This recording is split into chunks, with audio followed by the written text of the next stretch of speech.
We're gonna give it a second. And now after we've started streaming, you can see our live window preview right here. In the top left, it shows how long you've been live for. Automatically pops to your analytics so you can see your viewers, your chat rate, and views. But you can always go back under the stream settings on that tab. It also shows that we're in excellent condition, meaning that our streaming settings are right for this and we're not experiencing any buffering, lag, or frame drops. You can also indicate that by the stream health as well. And when you're done with your stream and you want to end everything, you just hit the little end stream button in the top right corner, and then it'll say your stream will immediately stop and you will no longer be live. We'll click end, and then it'll say stream is finished. It'll show your little thumbnail. We can actually click the edit in studio button. You'll be able to use YouTube's video editor to be able to trim and cut the beginning and end portion and middle portions if you want to get crazy with it, so that way you don't have any dead air and just get straight to the action. If you want to see your live stream, go to YouTube Studio, go to content, and then go to live, and then you'll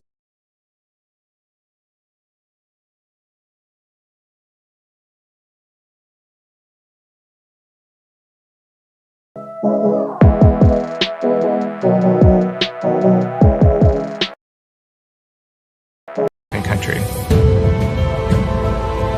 We started M-Water for the biggest health crisis on the planet, which is a lack of safe water. The test kit is revolutionary because of its cost. It lowers the cost of testing water points from hundreds of dollars to about $5 to $7. It can be done on site in the remote region, and it can give you a result within 24 hours. I take a sample today, tomorrow I have results. To use a M-Water kit is very easy. But we learned that testing water by itself wasn't enough. With the mobile app, people could map water sources and record the data. So that way we're building sort of a global database of water information that everybody can contribute to and share with others. So what that meant was people who before didn't have a feasible and affordable way to test water suddenly had the means to know which water sources around them were safe. It's made people much more aware of the issues of water quality. That's a very powerful thing. And that's all due to technology that we've borrowed from the International Space Station. So now we're able to assemble a really low-cost water quality test kit to ship all over the world. We've been working with the local health ministry and the water utility in Mwanza, Tanzania since 2013. Through that technology, most of the citizens in Mwanza have an increased awareness regarding the kind of water they use and whether it causes them any waterborne illnesses or not. People are now treating their water and avoiding sources of water which could be contaminated. I've seen a growing awareness. It is very unusual for technology that is used in international space stations to be used in developing countries like Tanzania, but it can be used and it should be used because this technology is not limited to only developed countries but for all humankind. This technology is not limited to only developed countries, but for all. The International Space Station is the most unique laboratory that exists. There are things that you can learn, things that you can do in space that you just can't do on the Earth. Space Station really provides an opportunity to explore, for example, say medical applications. The aging and the osteoporosis and muscle wasting conditions are greatly accelerated in microgravity. Understanding those phenomena allow us to look at how we can improve treatment of disease here on Earth. What we have is the capability to affect people's quality of life. But it's not just drug companies that can benefit from experiments or research in space, but it's a host of industries across the board. But it wasn't always easy to get there. Historically, access to space was limited to companies and corporations which were selected by the government, and what we lost was the true creativity of so many innovative smaller companies that really didn't understand how to get to space. When we were doing the reauthorization of NASA, we wanted to expand the opportunities to different areas of experimentation and also different entities. Recognizing the untapped potential for commercial access to space, in 2005, Congress declared the U.S. portion of the International Space Station a national laboratory. Essentially, it opened up opportunities for research that could be done on the space station that would benefit us here on Earth. Everyday companies and everyday researchers and everyday people can think about using the space station. That's a fundamental change that was never allowed before. Today, we offer opportunities to the researcher that never existed before. Whether it be seed funding to help support the actual project, to access to experts to create hardware, that rocket ride up, the on-station time with the astronaut as your lab technician, what we're doing is really making it as easy as possible for people here on Earth to do space-based research without becoming space experts. Our part of the mission is to help guide these non-traditional, innovative users from their traditional labs here on the ground to a very unusual and important asset in space. The ISS National Lab has space versions of hardware that you can often find in laboratories here on the ground. Everything from even animal habitats, plant growth chambers, Freezers, 3D printers, Earth observation windows, incubators, furnaces, the centrifuges, microscopes. the list goes on and on. So we're working with companies that you would never imagine, and they would never have imagined using the International Space Station, and they're seeing great results from that. And the International Space Station offers researchers like me an opportunity to find the key variables. It's helping us to pinpoint therapeutic molecules. The space station really provides us a unique opportunity, a unique environment to do some basic and fundamental research that allows us to develop products better. The ISS allows us to do a series of experiments in weightlessness that will have profound impacts for life on Earth. Having a U.S. national lab in space has allowed for the formation of a wide range of companies. It's creating a new economy, a sustainable marketplace that has services, commercial products, competition. There's no limit to what we can be doing in a few years. One of the great powers of the International Space Station is its duration. The ability to do an experiment, take that knowledge, design a new experiment, follow on with that knowledge, and then do the next generation after that. NASA's been launching vehicles for decades, and each one of those vehicles has an experiment on them. But never before have we had a laboratory totally dedicated to these kind of experiments. One of the things that's most promising is that the scientific value and the economic value that will come from the space station research is just starting to show up. The developments that we're making now are really setting the stage for this commercial market in space. The efforts that have led up to this through the performance of all of these research investigations that we've already had on board, doing foundational research and testing out new technologies and methods, feed this market and feed the capability of doing future research in space and also in having new commercial entities operate in that space. We put together the ISS Benefits for Humanity book to really compile the stories that we knew of the amazing things that had been accomplished. The challenge with science is that it takes time. So even a new discovery that is clearly relevant to treating a medical condition could take decades for that treatment to actually come to market. And so we wanted to capture the state of those different new discoveries and how they were proceeding into benefits for humanity. But we also wanted to tell the stories of the people whose lives had already been changed. We've put in specialized sections to both economic value and scientific value in order to try and demonstrate to folks what sort of value space station research has. The scientific valuation section, we were interested in just saying, hey, we have all these publications, these scientific publications that come from ISS. What should we do with them? How should we communicate why they're important?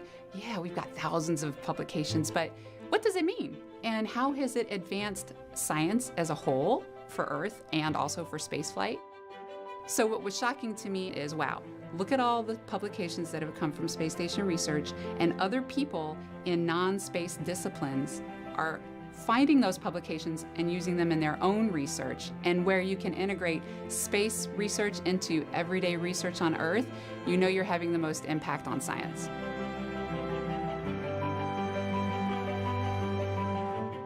One thing we're adding is a lot more information about commercial development in low Earth orbit that is leveraging the space station. The space economy today is still emerging, but its valuation has doubled in the last 10 years, and there are more active participants in low Earth orbit than there have ever been. The International Space Station has contributed to the commercialization in a couple of different ways. First, with commercial resupply, encouraging companies to develop their own capabilities, and then those capabilities can be used not just by the International Space Station. In terms of research, there are 12 commercial facilities that are operating right now, and they've greatly expanded the kinds of research that can be accomplished on ISS, and they're really bringing both new customers into the space market, but also they are allowing new entities to form that are learning the processes by which you conduct business in space. Commercialization is key to the further exploration mission that NASA has. We intend to use space station to help commercial entities enter the market in low Earth orbit. And we also expect them to be able to provide goods and services that someday will help us in our exploration mission beyond low Earth orbit. Scientists tend to ask, what's the next question? So the next question for space station is, what are we going to do next with this platform? This is the golden age of research. We will likely never see such a strong microgravity science program in the future. We will have lots of human exploration, but to have a sustained laboratory in the way that we have now's the time. This research is feeding our exploration goals beyond low Earth orbit and developing the companies that hope to make low Earth orbit part of their business plans. These two goals go hand in hand, and the International Space Station is the way to get there. We really want to tell the stories of people and products and economic development, all of those things that are making the world a better place through our international cooperation on the space station.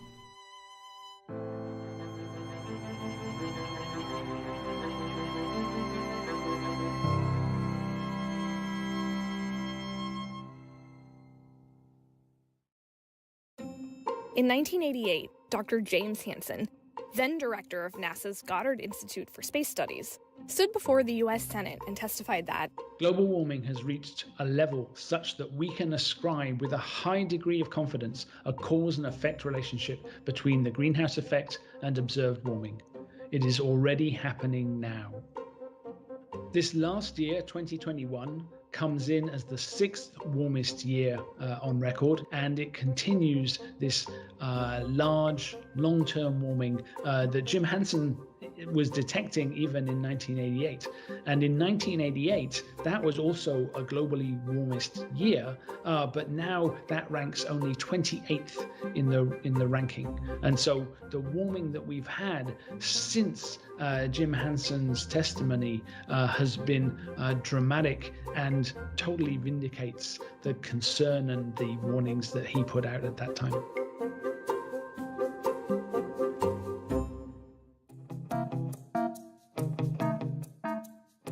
the Goddard Institute for Space Studies, or GISS for short, maintains NASA's record of Earth's surface temperature, called GISS temp, that shows a clear and unequivocal increase in our planet's temperature.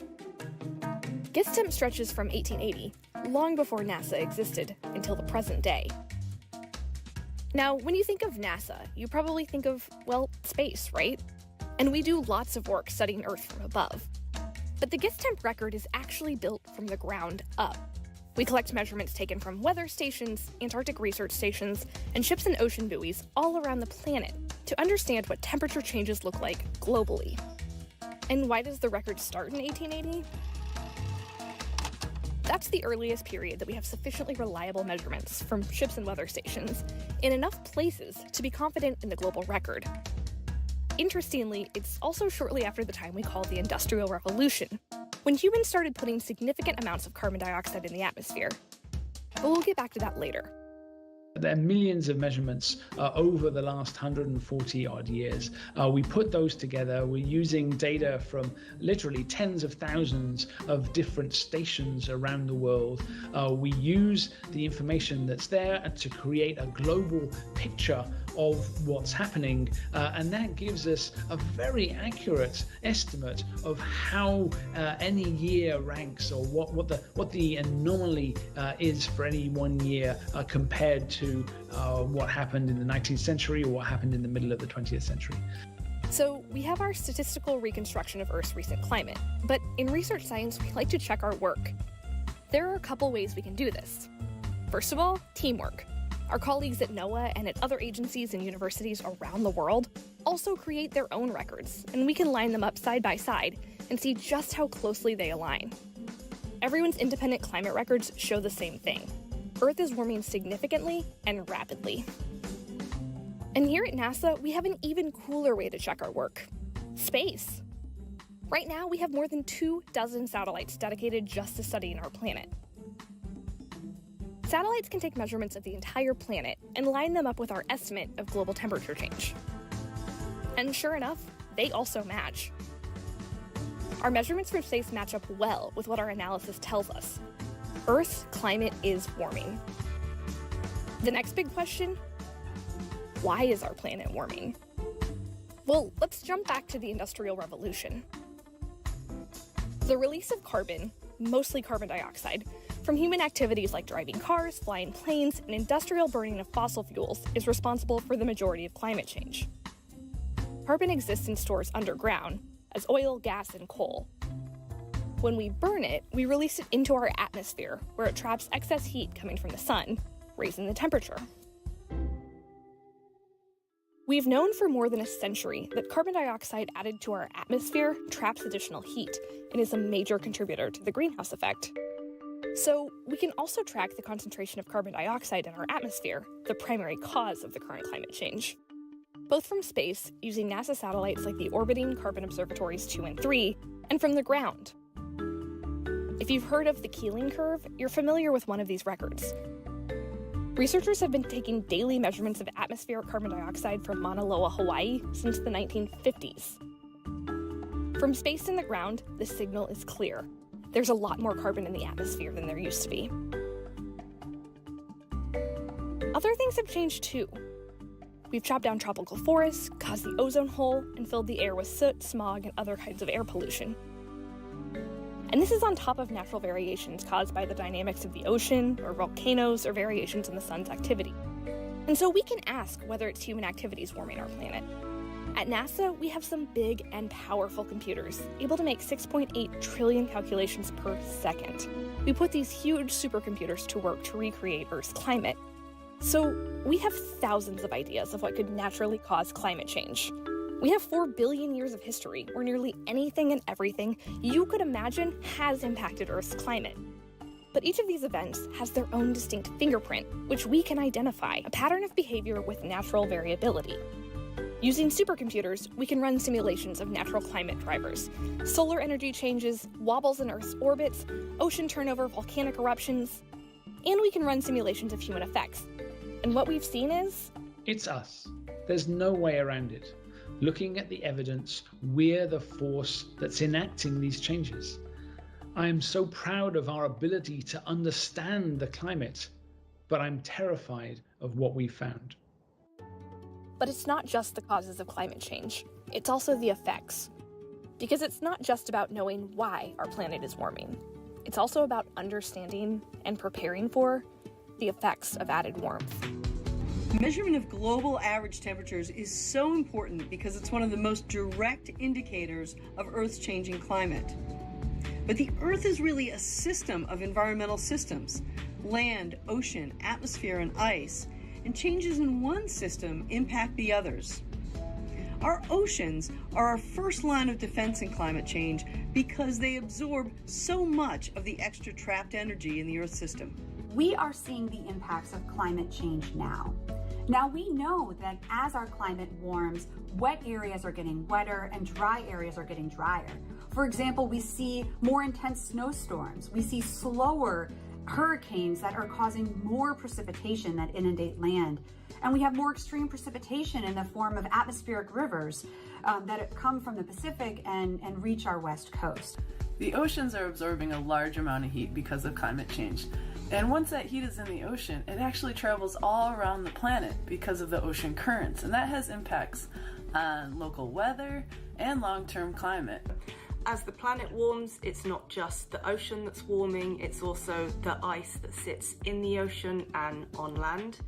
The ice on land being warmed increases melting, which is increasing freshwater input into the polar oceans and causing sea levels to rise across the globe. So as the climate is changing, we really are seeing a lot of changes to the environment up in the Arctic. We're seeing more permafrost thaw when it's warmer up there. The warmer air temperature can lead to warmer ground temperature, and we get that thawing of that permafrost layer. We're finding that the fire season is being exacerbated by longer periods of drought and decreased snowfall. Knowing that our climate is changing due to human activities means that we know how to lessen the effects of future warming. And knowing how we know what causes climate change confirms that our efforts would be meaningful. The situation is serious, but it's not hopeless. Together, we can decide to make a better choice.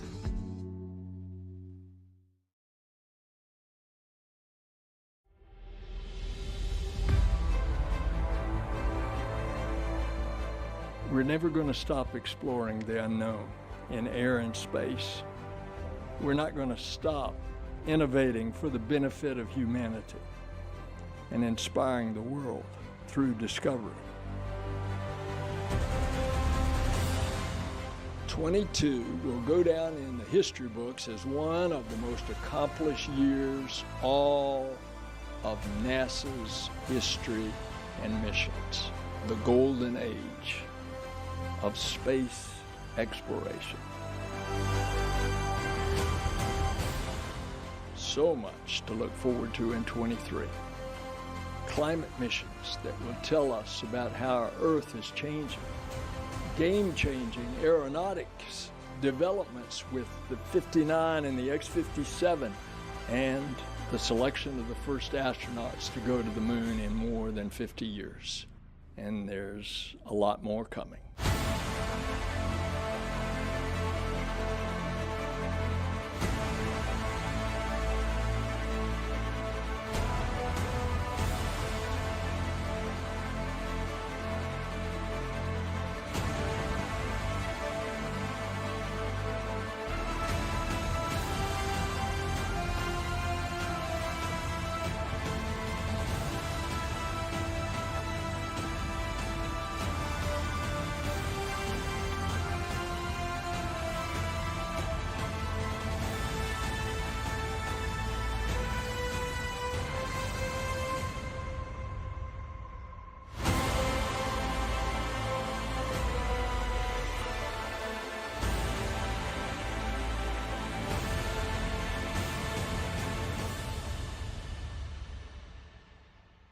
There was a philosopher, a historian, someone who had a great grasp of the future named Carl Sagan, a scientist. And he said, exploration is in our nature. We began as wanderers and we are wanderers still. We have lingered long enough on the shores of the cosmic ocean. We are ready at last to set sail for the stars. We have set sail for the stars. Now we're going to reach out to the unreachable stars.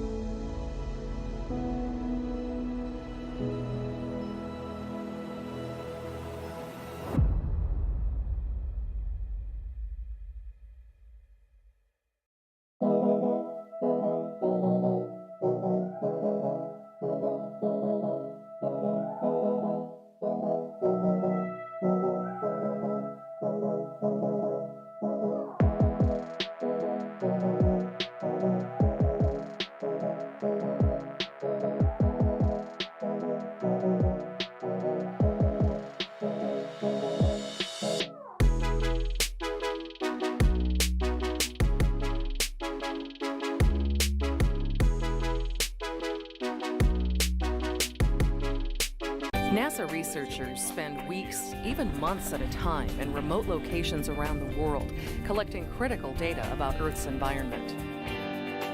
Many studies are done from the air, using NASA's fleet of research aircraft.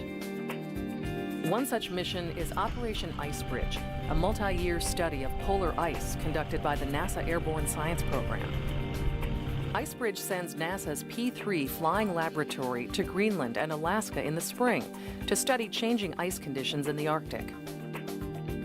A second aircraft, the NASA DC-8, flies from Punta Arenas in southern Chile in the fall to measure land and sea ice over Antarctica.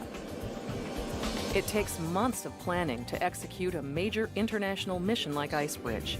Diplomatic clearances, configuring the aircraft with scientific instruments, and finding facilities that can support the people and the airplane itself are just some of the preparations needed for Icebridge to meet its mission requirements and goals.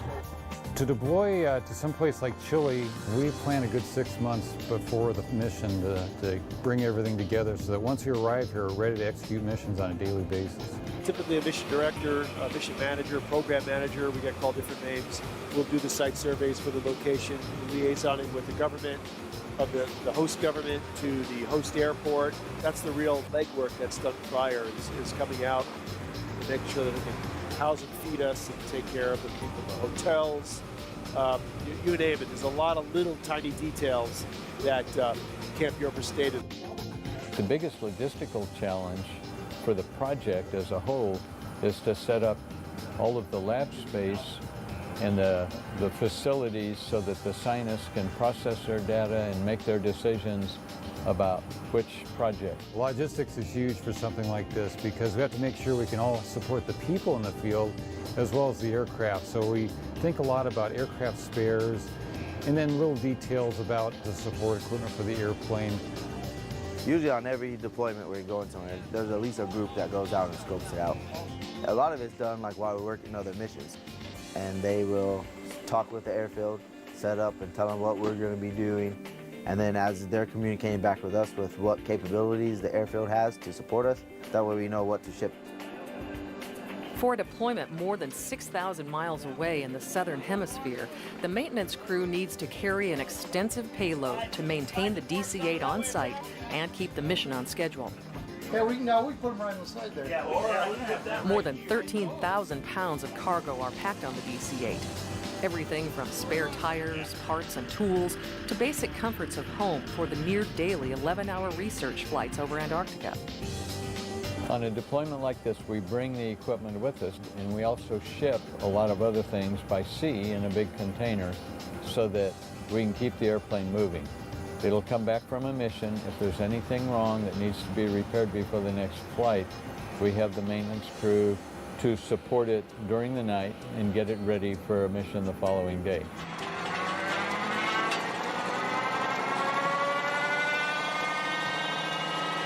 The DC-8 flight operations team works around the clock to support Operation Icebridge, providing ground support for takeoffs and landings, operating the plane on research flights, and making sure sensitive science instruments stay powered up and heated overnight. The airfield is staffed 24 hours a day. We have a makeup of about 28 people supporting the flight operations down here, and that consists of the pilots, flight engineers, navigators, mission directors, and then the maintenance crew that's split between mechanics and avionics technicians. The maintenance team often works on tight deadlines to prepare the aircraft for its next deployment. Just 10 days after removing one set of science instruments from a previous mission, the DC-8 is reconfigured for Icebridge.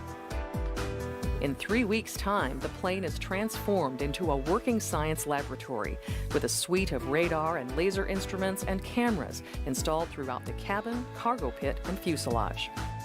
Yeah, the unique thing about the DC-8 is that it was modified to accept, at this point, we've got about 100 different instruments that have been integrated into this airframe. And so part of the modifications that were done early on was to make the airplane as versatile as possible. So if you were to look through the airframe, you'd see cutouts in both the bottom of the aircraft and the upper side of the aircraft. And a number of the windows were modified to carry structural loads of instruments being installed as well. So we can look in pretty much every direction there is outside this airplane as we're traveling through the sky.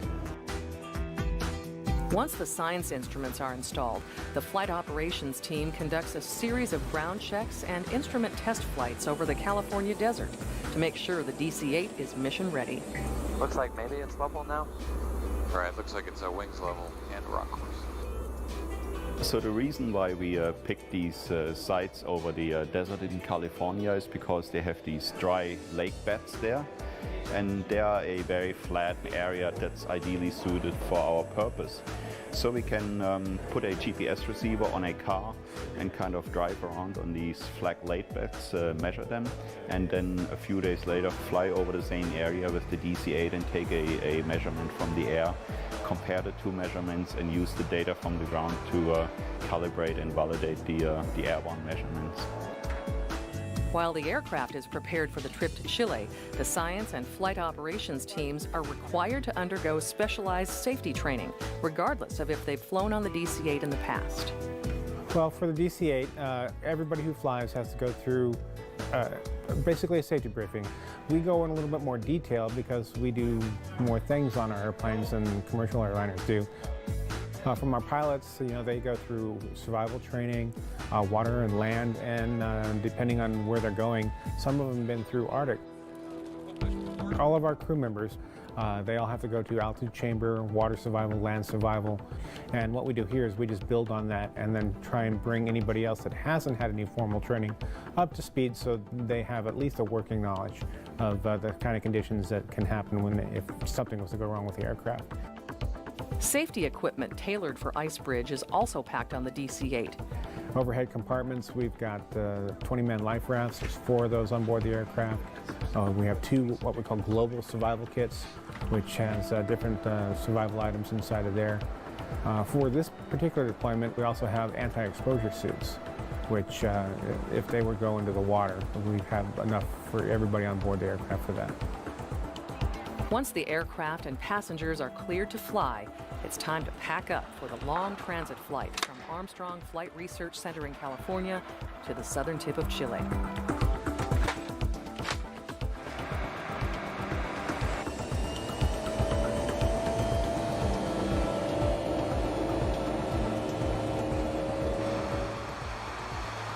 The exhausted team gets an opportunity to rest on the overnight journey to Santiago, where a second flight crew is on standby to complete the journey to Punta Arenas.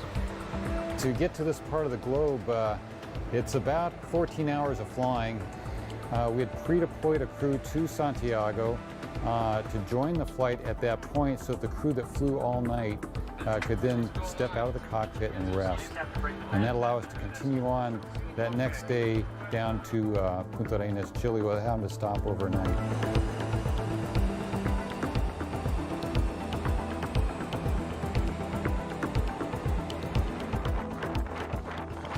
It's a cold and windy welcome at the Punta Arenas Airport, the mission base for Operation IceBridge.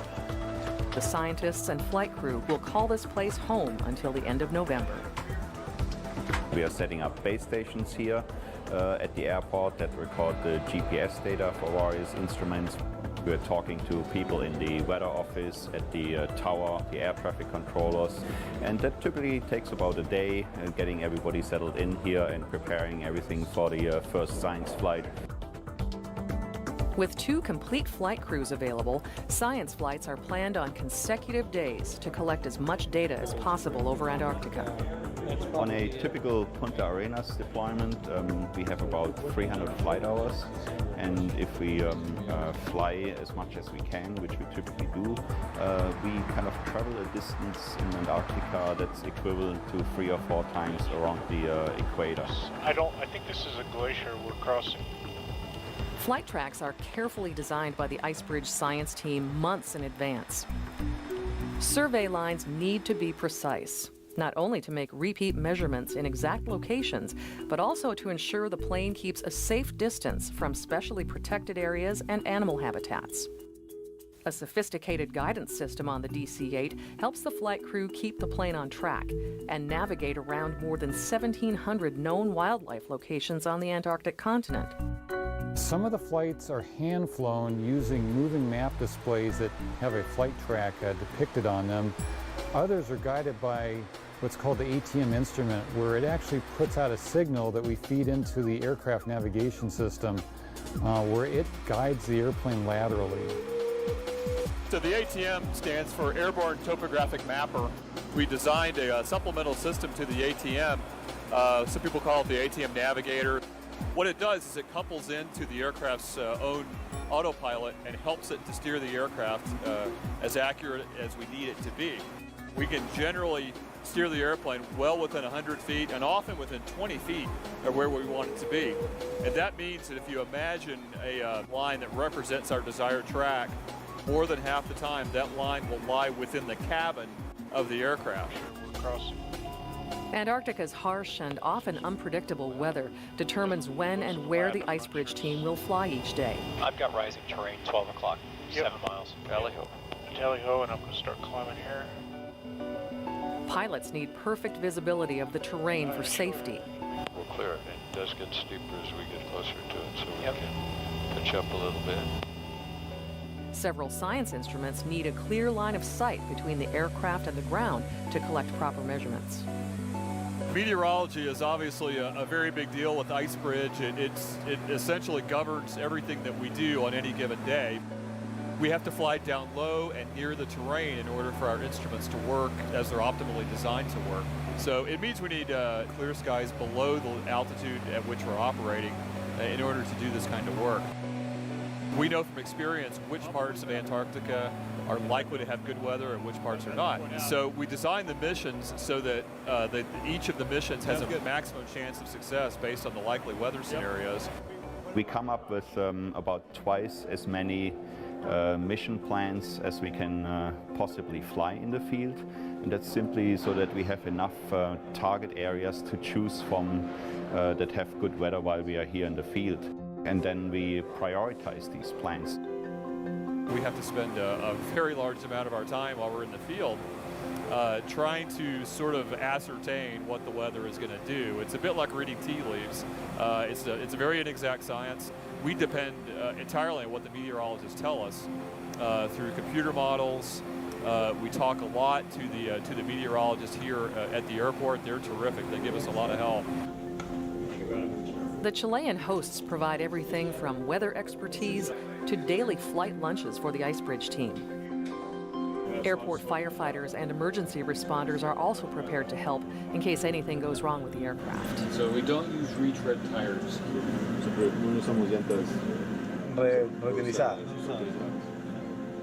The DC-8 is not your typical airplane. Structural enhancements, new engines, and cutting-edge data systems make the aircraft a versatile, long-endurance platform for earth science research. The DC-8 is uniquely capable for this kind of operation, mainly because of its long legs. It can fly for about 14 hours on a full fuel load.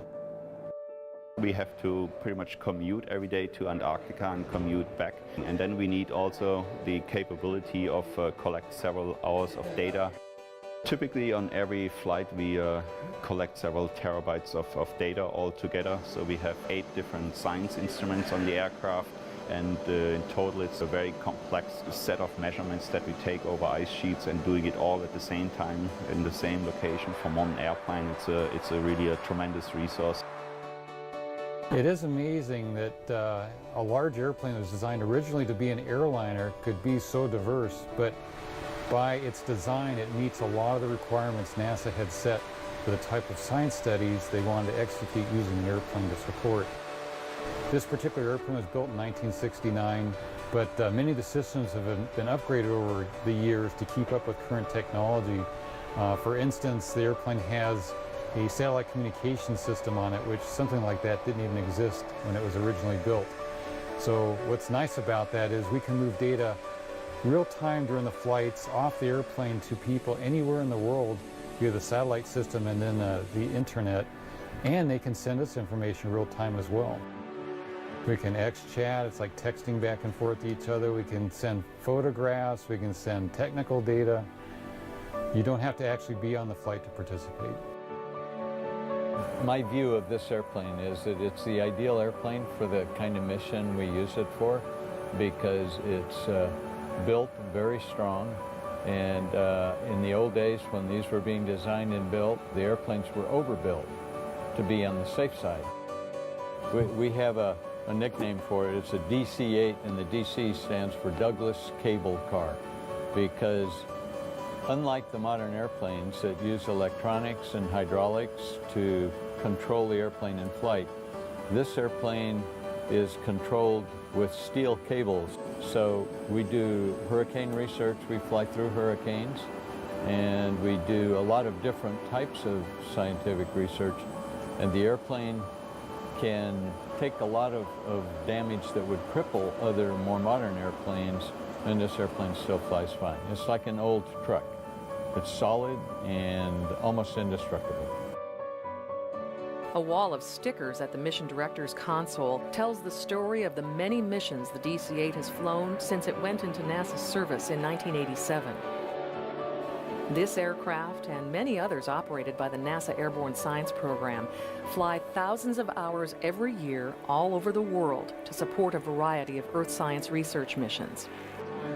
It takes careful coordination and detailed planning behind the scenes to make these missions possible and to gain a better understanding of how our planet is changing.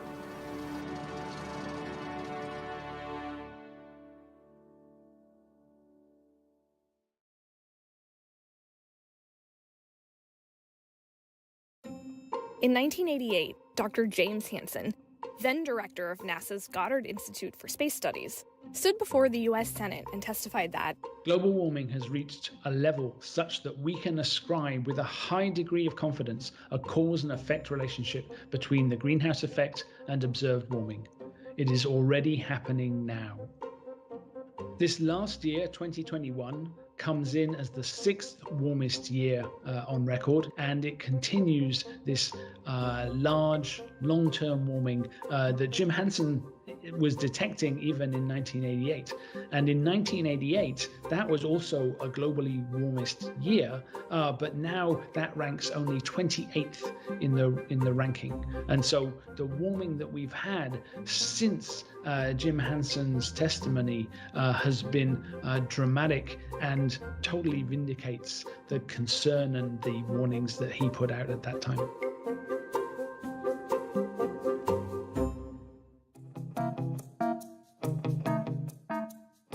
the Goddard Institute for Space Studies, or GISS for short, maintains NASA's record of Earth's surface temperature, called GISS temp, that shows a clear and unequivocal increase in our planet's temperature.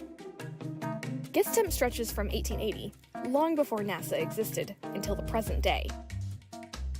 Now, when you think of NASA, you probably think of, well, space, right? And we do lots of work studying Earth from above. But the GISS temp record is actually built from the ground up. We collect measurements taken from weather stations, Antarctic research stations, and ships and ocean buoys all around the planet to understand what temperature changes look like globally. And why does the record start in 1880? That's the earliest period that we have sufficiently reliable measurements from ships and weather stations in enough places to be confident in the global record. Interestingly, it's also shortly after the time we call the Industrial Revolution, when humans started putting significant amounts of carbon dioxide in the atmosphere. But we'll get back to that later. There are millions of measurements over the last 140 odd years. We put those together. We're using data from literally tens of thousands of different stations around the world. We use the information that's there to create a global picture of what's happening, and that gives us a very accurate estimate of how any year ranks, or what the anomaly is for any one year compared to what happened in the 19th century or what happened in the middle of the 20th century. So we have our statistical reconstruction of Earth's recent climate, but in research science, we like to check our work. There are a couple ways we can do this. First of all, teamwork. Our colleagues at NOAA and at other agencies and universities around the world also create their own records, and we can line them up side by side and see just how closely they align. Everyone's independent climate records show the same thing. Earth is warming significantly and rapidly. And here at NASA, we have an even cooler way to check our work: space. Right now, we have more than 24 satellites dedicated just to studying our planet. Satellites can take measurements of the entire planet and line them up with our estimate of global temperature change. And sure enough, they also match. Our measurements from space match up well with what our analysis tells us. Earth's climate is warming. The next big question: why is our planet warming? Well, let's jump back to the Industrial Revolution. The release of carbon, mostly carbon dioxide, from human activities like driving cars, flying planes, and industrial burning of fossil fuels is responsible for the majority of climate change. Carbon exists in stores underground as oil, gas, and coal. When we burn it, we release it into our atmosphere, where it traps excess heat coming from the sun, raising the temperature. We've known for more than a century that carbon dioxide added to our atmosphere traps additional heat and is a major contributor to the greenhouse effect. So we can also track the concentration of carbon dioxide in our atmosphere, the primary cause of the current climate change. Both from space, using NASA satellites like the orbiting Carbon Observatories 2 and 3, and from the ground. If you've heard of the Keeling curve, you're familiar with one of these records. Researchers have been taking daily measurements of atmospheric carbon dioxide from Mauna Loa, Hawaii since the 1950s. From space and the ground, the signal is clear. There's a lot more carbon in the atmosphere than there used to be. Other things have changed too. We've chopped down tropical forests, caused the ozone hole, and filled the air with soot, smog, and other kinds of air pollution. And this is on top of natural variations caused by the dynamics of the ocean, or volcanoes, or variations in the sun's activity. And so we can ask whether it's human activities warming our planet. At NASA, we have some big and powerful computers, able to make 6.8 trillion calculations per second. We put these huge supercomputers to work to recreate Earth's climate. So we have thousands of ideas of what could naturally cause climate change. We have 4 billion years of history where nearly anything and everything you could imagine has impacted Earth's climate. But each of these events has their own distinct fingerprint, which we can identify, a pattern of behavior with natural variability. Using supercomputers, we can run simulations of natural climate drivers, solar energy changes, wobbles in Earth's orbits, ocean turnover, volcanic eruptions, and we can run simulations of human effects. And what we've seen is... It's us. There's no way around it. Looking at the evidence, we're the force that's enacting these changes. I am so proud of our ability to understand the climate, but I'm terrified of what we've found. But it's not just the causes of climate change, it's also the effects. Because it's not just about knowing why our planet is warming. It's also about understanding and preparing for the effects of added warmth. Measurement of global average temperatures is so important because it's one of the most direct indicators of Earth's changing climate. But the Earth is really a system of environmental systems: land, ocean, atmosphere, and ice, and changes in one system impact the others. Our oceans are our first line of defense in climate change because they absorb so much of the extra trapped energy in the Earth system. We are seeing the impacts of climate change now. Now we know that as our climate warms, wet areas are getting wetter and dry areas are getting drier. For example, we see more intense snowstorms. We see slower hurricanes that are causing more precipitation that inundate land. And we have more extreme precipitation in the form of atmospheric rivers that come from the Pacific and reach our west coast. The oceans are absorbing a large amount of heat because of climate change. And once that heat is in the ocean, it actually travels all around the planet because of the ocean currents. And that has impacts on local weather and long-term climate. As the planet warms, it's not just the ocean that's warming, it's also the ice that sits in the ocean and on land. The ice on land being warmed increases melting, which is increasing freshwater input into the polar oceans and causing sea levels to rise across the globe. So as the climate is changing, we really are seeing a lot of changes to the environment up in the Arctic. We're seeing more permafrost thaw when it's warmer up there.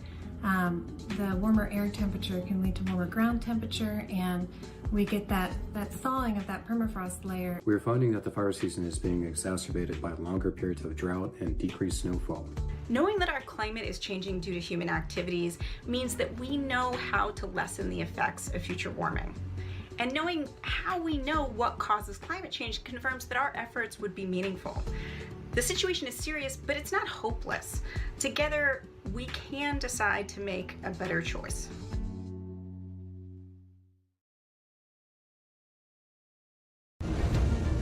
If they're going to make something that we don't know how to burn in a rocket engine, let's do some research My name is Diane Linney, and I am working to build refineries and gas stations on the moon and Mars. One of the first things we need to do is we need to dig up our dirt. I was working my vegetable garden using a small rototiller. The dirt was very dry on top, but of course as soon as I tilled it up, I got some wet dirt. And I thought, wow, we're trying to harvest the water out of the soil on the moon and Mars to process it into something more useful. We get to play in our sandbox. We can measure how much soil went up into the scoop. Actually, I wanted to be a lawyer when I was in high school. My high school physics and calculus teacher said, you're a woman and you're really good in math and science, you should try engineering. Up until now, we've taken everything we need with us. We're trying to build gas stations and refineries so we don't have to bring all our propellant with us. Our ancestors called it living off the land. It's just a lot of fun that we get to try and push the technology and make new things.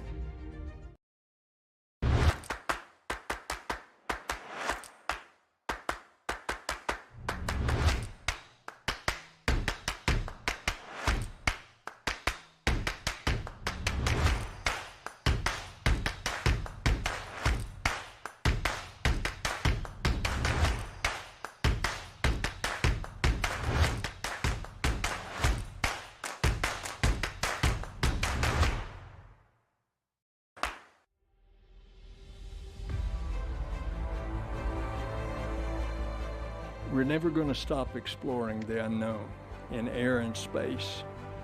We're not going to stop innovating for the benefit of humanity and inspiring the world through discovery. 22 will go down in the history books as one of the most accomplished years all of NASA's history and missions. The golden age of space exploration. So much to look forward to in 23. Climate missions that will tell us about how our Earth is changing. Game-changing aeronautics developments with the 59 and the X-57, and the selection of the first astronauts to go to the moon in more than 50 years. And there's a lot more coming.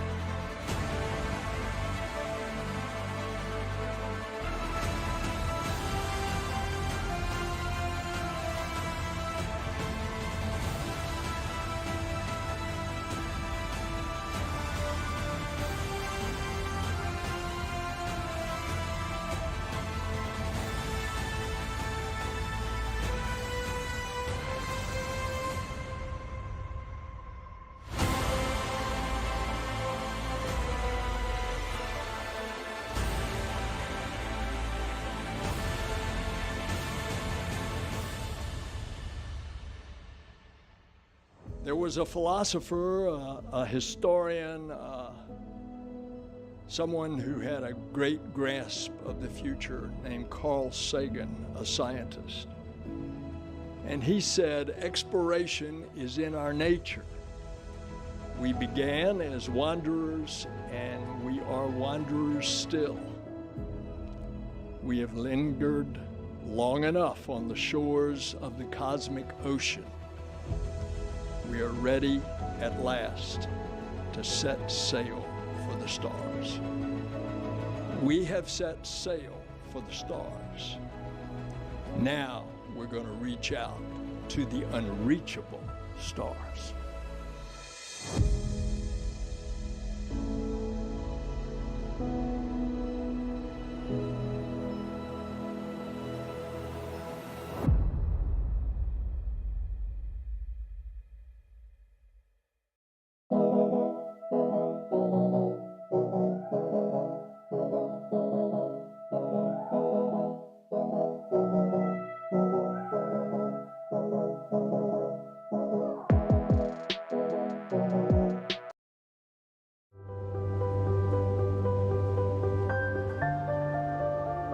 Tropical regions are among the hottest and most humid places on Earth,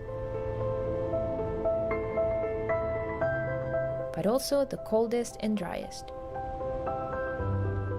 Yep, you heard right. While temperatures on the surface can range from 80 to 90 degrees Fahrenheit all year round, they can dramatically drop as you go up in altitude.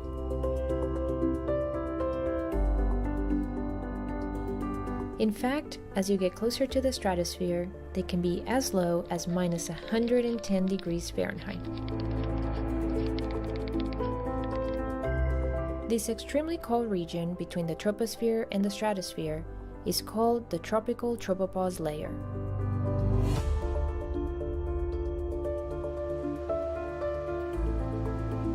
In the tropics, it's very warm and moist down here at the surface. When you get up to the tropopause layer, it's very cold and dry. So it turns out that the tropopause is actually coldest in the western Pacific. Right above Guam is an ideal place because it is the coldest and the driest part of the tropics.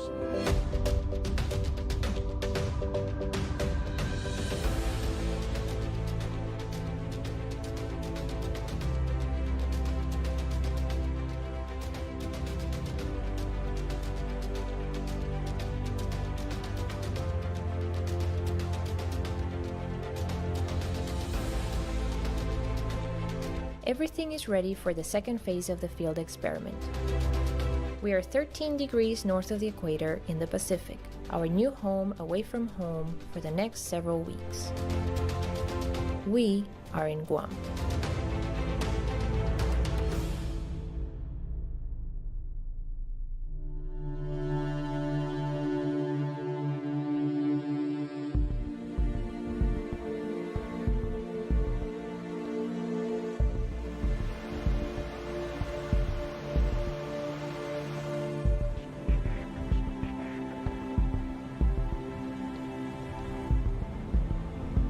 So the tropics are the part of the planet that gets the warmest from the heating from the sun because it gets the most sunlight on average. Because the surface is so warm and there's so much water, you evaporate water, liquid water becomes a vapor, so you have this very hot, moist air down here at the surface. So this is air that's got a lot of energy. And just like a boiling pot of water, it can rise very high. And it tends to pull other gases that come from the surface up with it. So this is the part of the world where most of the circulation getting up from the surface up into the upper part of the troposphere and into the stratosphere, this is where it occurs.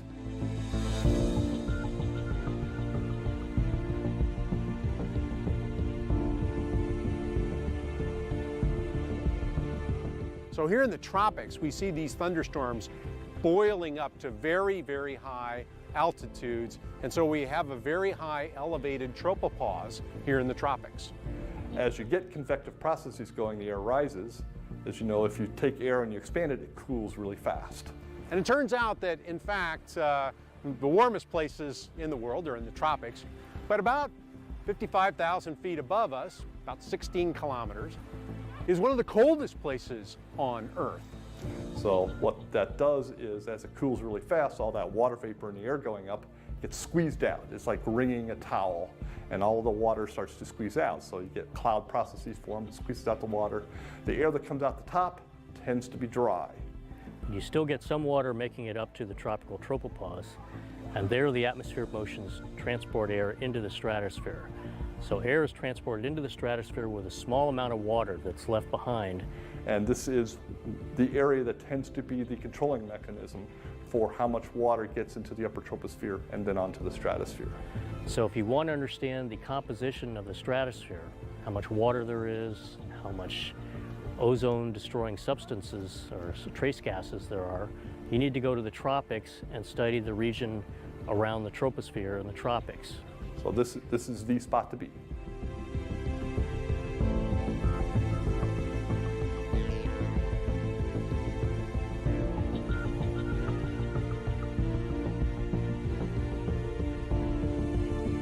So this is the area where the ocean gets the warmest, the convection is the strongest, and then the air that comes out the top gets the coldest. And we've known that for many decades, and for at least 20 years we've known we really need to go to the western Pacific to study the extreme dehydration where the tropopause is coldest and where the most extreme dehydration to low water vapor concentrations occurs. Now, Guam is the coldest and driest part of the tropics. It's actually a warm region at the surface and a cold region at the tropopause. And Guam is right in the center of action. Plus it has the airfields and facilities we need to operate our high altitude aircraft.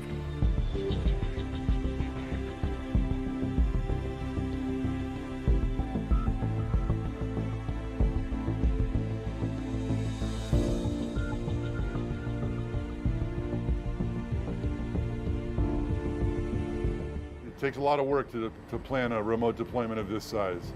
Yeah, preparing for a mission where we're deployed, where we have to take the entire team and the aircraft and all of our equipment, is really quite an effort. Making sure we had a hangar available to us, making sure we had office space available, making sure that we had areas that we could set up our aircraft control trailer and our instrument control trailer. It's also difficult because you're away from where you built your instruments, where you operate your aircraft. So if you have a problem, you have to ship everything here. Because when you're this far from home, so to speak, you know, you got to have everything here, not just the airplane and the people, but all your equipment, including spares.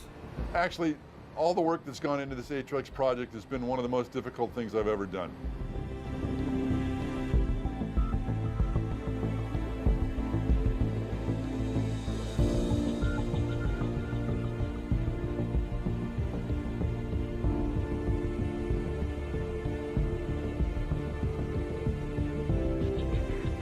So when we operate out of Edwards Air Force Base, we operate from a fixed structure called the Global Hawk Operations Center.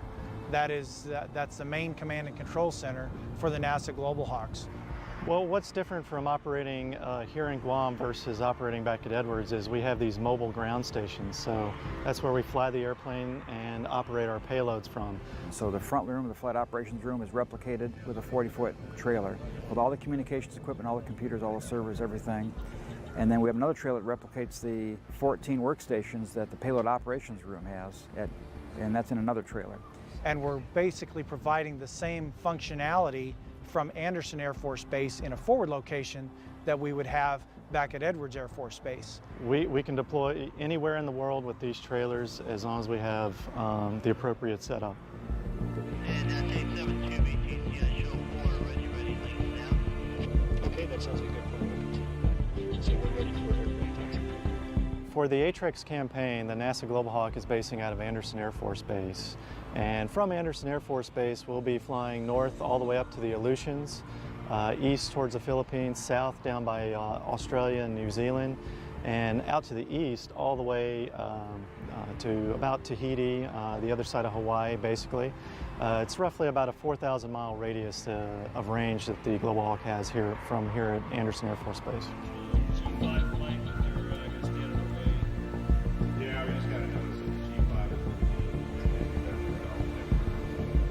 We really have daily meetings. I know certainly the forecasters, the modeling group, and our pilots meet almost every day whenever we're getting ready for a flight.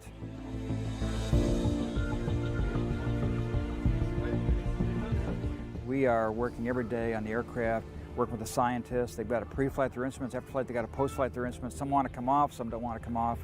So it's a constant ballet of activity around the airplane in between flights until the day when we're ready to go. Everyone comes on. We'll have engine start at 5 o'clock, which means they've got to come in at 11 o'clock at night, work till 2 a.m., do their thing with the instruments. Then our crew comes in, buttons up the jet. It's rolling out at 4 o'clock. Engine start at 5, take off at 6. So it's an ensemble of people all doing really great work together to make this whole thing happen. And that's 872, we have a good power transition, good engine start.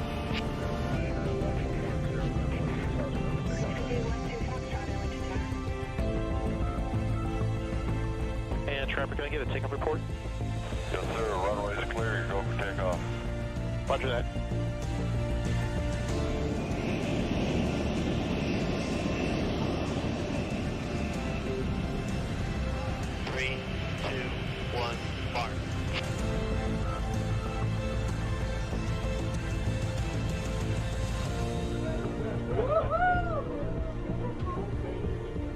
So the Global Hawk has great capability with tremendous range and endurance. So many lessons learned from this campaign that will make our Global Hawk operation a much more globally deployable package. And as we've demonstrated, we can do a lot of science from Dryden, California, or we can deploy, as we've illustrated here, to reach out.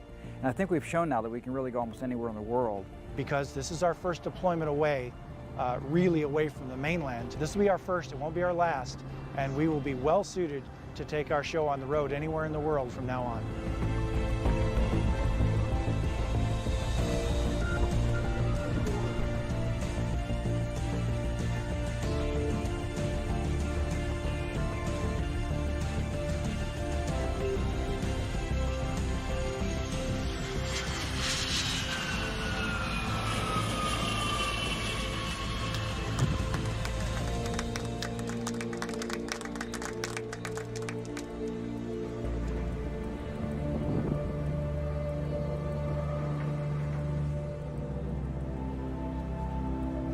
We're collecting data over the tropical Western Pacific, data that will improve our understanding of our atmosphere, weather, and climate.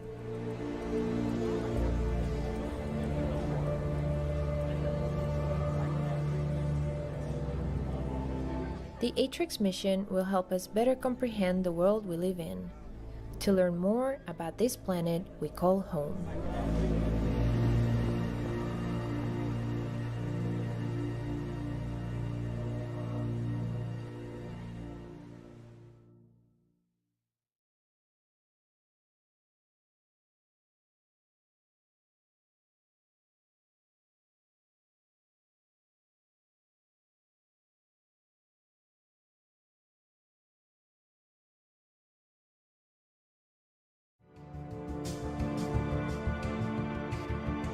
Throughout many field campaigns, we've come a long way in expanding our knowledge and understanding of our atmosphere.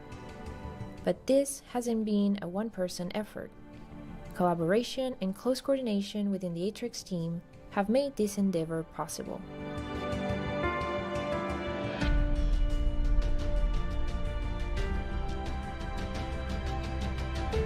For any field experiment you do, you have the questions that you're trying to answer, and then you figure out which data do you need to best answer the questions. Once you've done that, then you figure out who has the capability of making those measurements. So basically what we've done is gathered the leading experts in theory, modeling of the atmosphere, and in making these very challenging measurements. And that's the only way that you can really do science. You have to go to the right place and measure at the right time with the right people. And part of the reason I really like these airborne science campaigns is they're sort of these grand endeavors where everybody comes out to the field, we're all working very hard with a common goal, and very thankful to have the opportunity to get these measurements.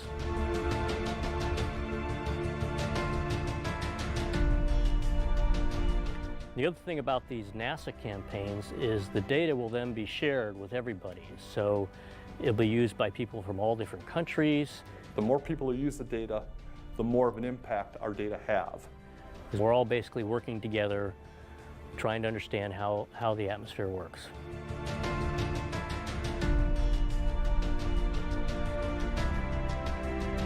The data we have gathered will be used to benefit humanity for many years to come.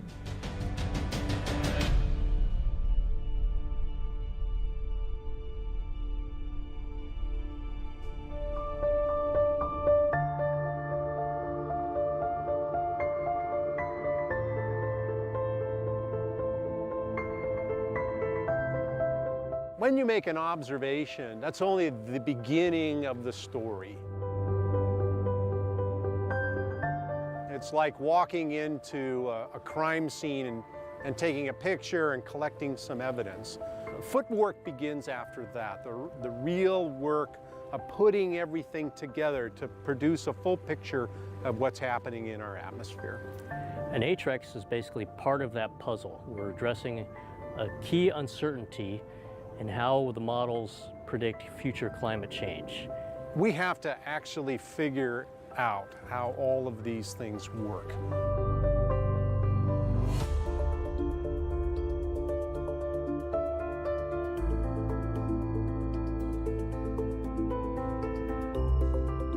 So the real underlying objective of ATREX is to understand climate change. Now, it's well known that climate change will have dramatic effects on people and ecosystems across the planet. The atmosphere is always changing. Levels of gases are changing. Temperatures are changing. And you have to make very precise measurements in order to try to see those changes. So when satellites measure, they measure basically looking through the atmosphere over a very long path length.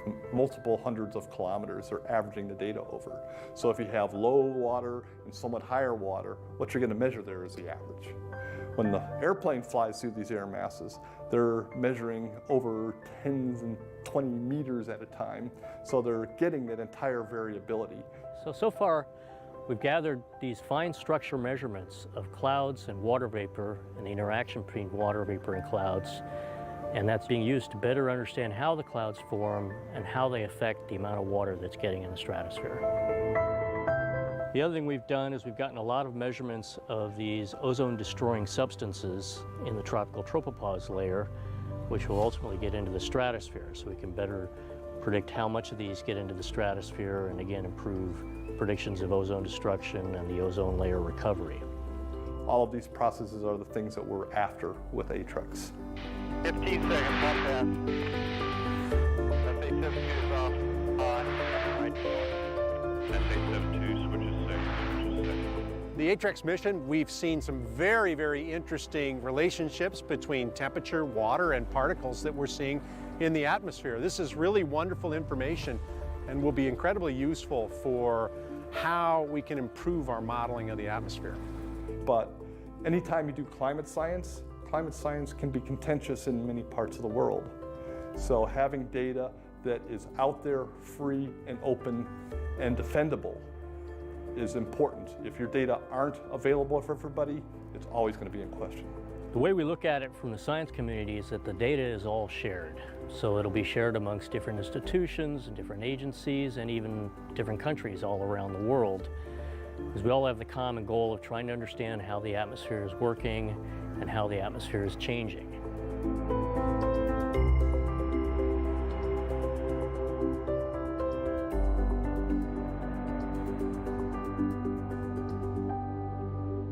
The scientists' understanding of the climate system and answering the key questions that can help resolve the uncertainties that decision makers have to make.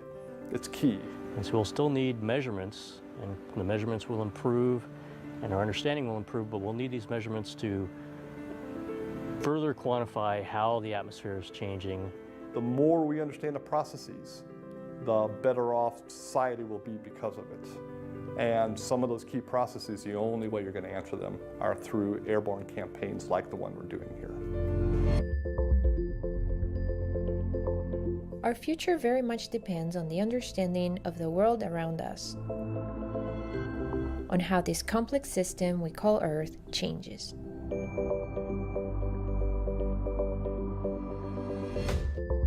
That's why our mission is not only about doing research, but also about encouraging younger generations. They are the future of science and the key to continue understanding and improving the lives of all of us who call this planet home.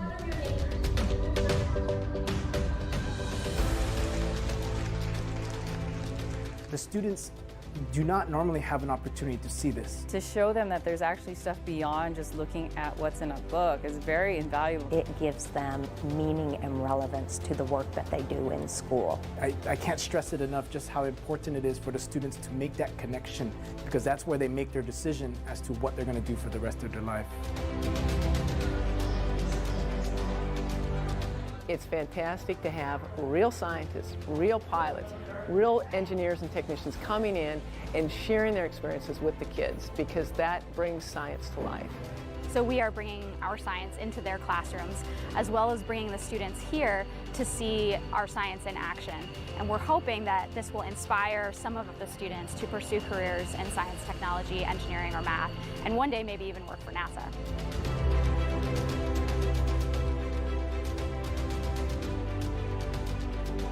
I saw how excited the kids were, so it's awesome.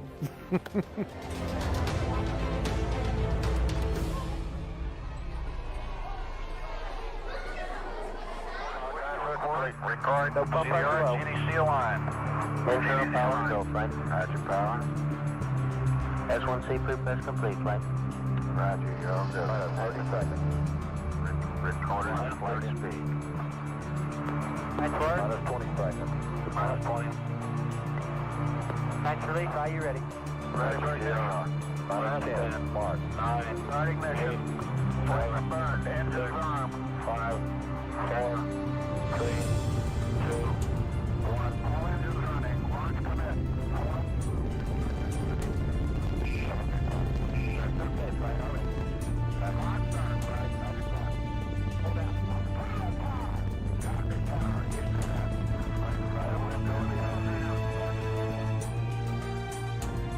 So on December 24th, 1968, astronaut William Anders took a picture of the Earth. He was in Apollo 8 and he was orbiting the moon, and he took a picture of the Earth, what's called the Earthrise picture. Oh my God, look at that picture over there.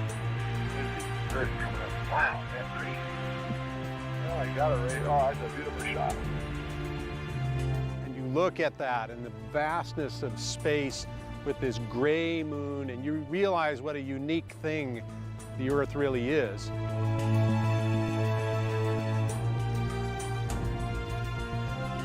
And the Earth doesn't come with an owner's manual. It's for us to try to figure out all of the complexity that we see here.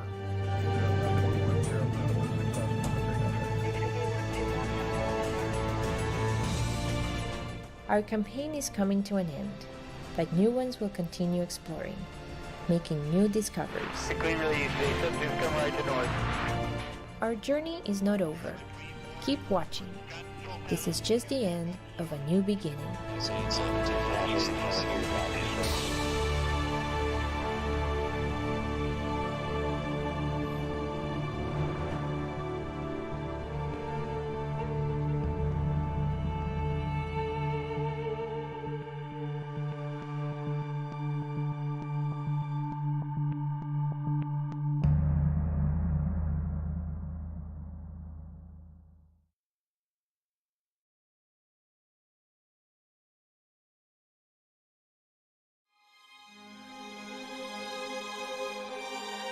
It is great to be back at America's Space Coast, at this historic place with the men and women of the John F. Kennedy Space Center. And it's here today in the 21st century that the modern marvels that launched from these grounds prove that the public and private sectors are achieving far more together than we ever have apart.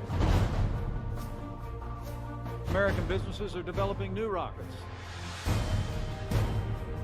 spaceships, satellites that are taking us further into space than ever before,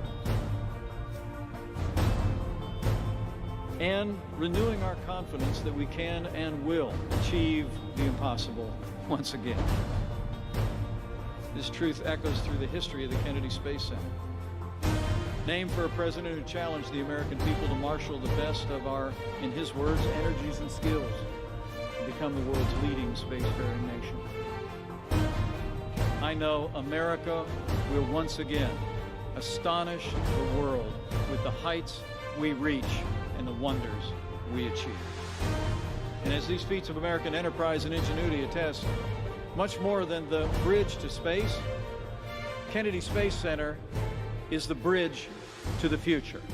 Preparing for a more powerful space station, building a more fuel-efficient aircraft, and a way to possibly predict solar flares. A few of the stories to tell you about this week at NASA. On January 20th, NASA astronaut Nicole Mann and Japan Aerospace Exploration Agency astronaut Koichi Wakata conducted a spacewalk outside the International Space Station to prepare for future upgrades to the station's power system. The station's existing power channels are being augmented with new rollout solar arrays.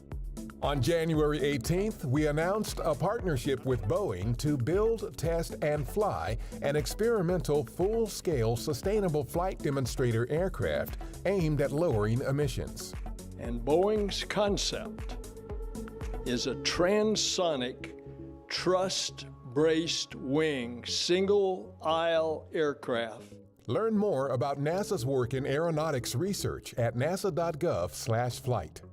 Our Solar Dynamics Observatory has identified small-scale flashes in the upper layers of the solar atmosphere, the corona, that could help us predict solar flares, which in turn could help us anticipate the disruptive impacts of space weather storms here on Earth.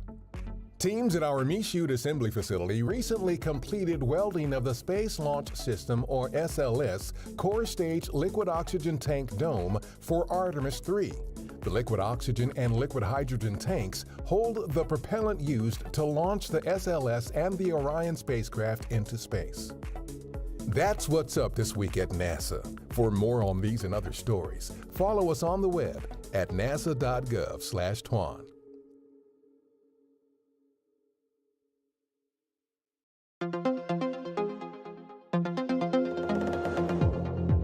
Welcome to Space to Ground. I'm Sandra Jones.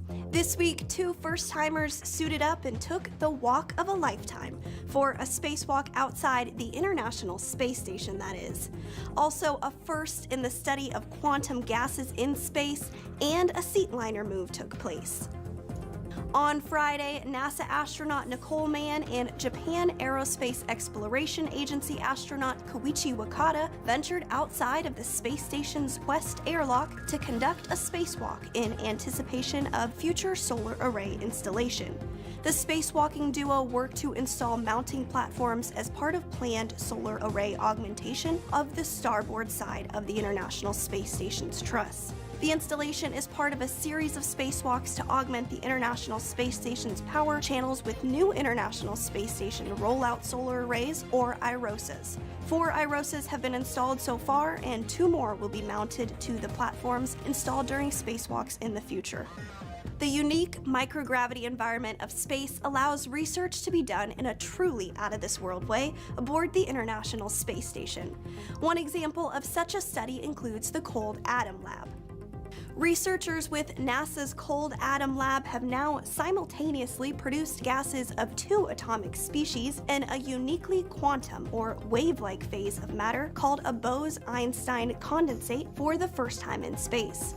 Really very much the same kind of atom trap that we've got on the ground, but the beauty is we've got it up here, and so we don't have to put any energy into holding these atoms, these really cold atoms, in their location. And so that means we can get down to really, really cold temperatures, and the dwell time of those atoms interacting is fairly significant, like on order of 10 or 20 seconds. The cool thing for me is, you know, that's an experiment where you can see quantum mechanics happening on the macroscopic level. Ultra-cold atomic gases provide a unique tool for exploring the quantum nature of matter and for probing the foundations of modern physics. Cold Atom Lab is now the first and only quantum gas experiment in space with multiple atomic species available for study. Space to Ground. Also taking place this week was a seat liner move for NASA astronaut Frank Rubio. NASA astronauts Josh Cassada and Nicole Mann worked inside the SpaceX Dragon Endurance cruise ship, moving Rubio's seat liner from the Roscosmos Soyuz MS-22 spacecraft to the Crew Dragon. The seat liner move is taking place following the external cooling loop leak on Soyuz last month. This move ensures that Rubio would be able to return to Earth aboard Crew Dragon and reduces the heat load inside the MS-22 spacecraft for cosmonauts Sergei Prokopyev and Dmitry Petelin in the unlikely event of an emergency evacuation from the space station. A replacement spacecraft, Soyuz MS-23, will launch to the station next month. Once docked to the station, Prokopyev, Petelin, and Rubio will return to Earth on that Soyuz later this year. And that's Space to Ground for this week. Thanks so much for watching. You can get a daily on-orbit status report by visiting our space station blog at blogs.nasa.gov. We'll see you next week.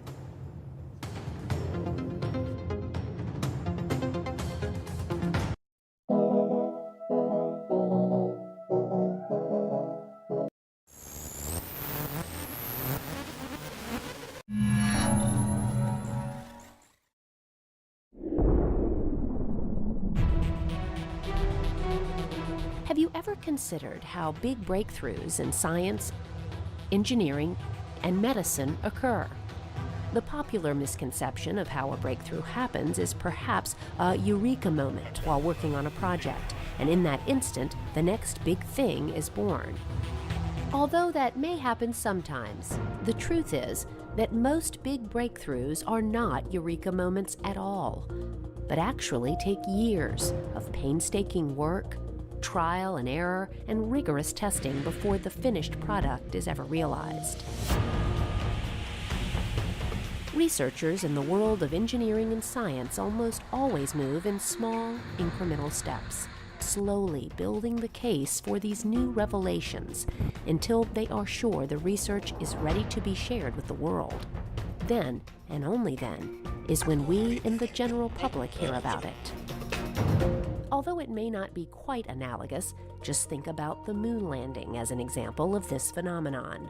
Most of us are familiar with Neil Armstrong's famous words when he first stepped onto the moon. That's one small step for man, one giant leap for mankind. For those watching it, that moment may forever be viewed as perhaps the most tremendous scientific and engineering breakthrough in the history of the world. Clearly, that event was enormously important for many reasons, but that first step on the moon was actually the culmination of millions of smaller incremental steps from tens of thousands of others that allowed it to take place. This basic idea is true for all scientific study. Researchers and engineers generally take an idea and meticulously study it to make sure that all bases are covered before new technology reaches the general public. NASA's Environmentally Responsible Aviation Project team members are following that same philosophy as well. This team has been working for years to find ways to reduce aircraft drag, aircraft weight, fuel consumption, engine emissions, and aircraft noise. In order to achieve these lofty goals, the team did, in fact, take incremental steps to make sure each project was viable. Now, toward the end of the ERA project, the team is ready to take the lessons learned from the smaller tests and begin putting all the pieces together, preparing to show the world the next big thing in aeronautics. NASA X has been at the forefront of the ERA program since its inception. This 6-year endeavor has progressed from innovative ideas to multiple designs, wind tunnel tests, and actual flight hardware. And the aerospace industry has taken notice that these technologies are ready to dramatically improve aircraft efficiency. Part 1 of this episode of NASA X looks back at some of ERA's earlier tests to see how those early successes and failures paved the way to the larger, more advanced tests of today. And we will see what the future holds for many of the ideas and technologies that have been developed by some of NASA's best and brightest engineers and researchers.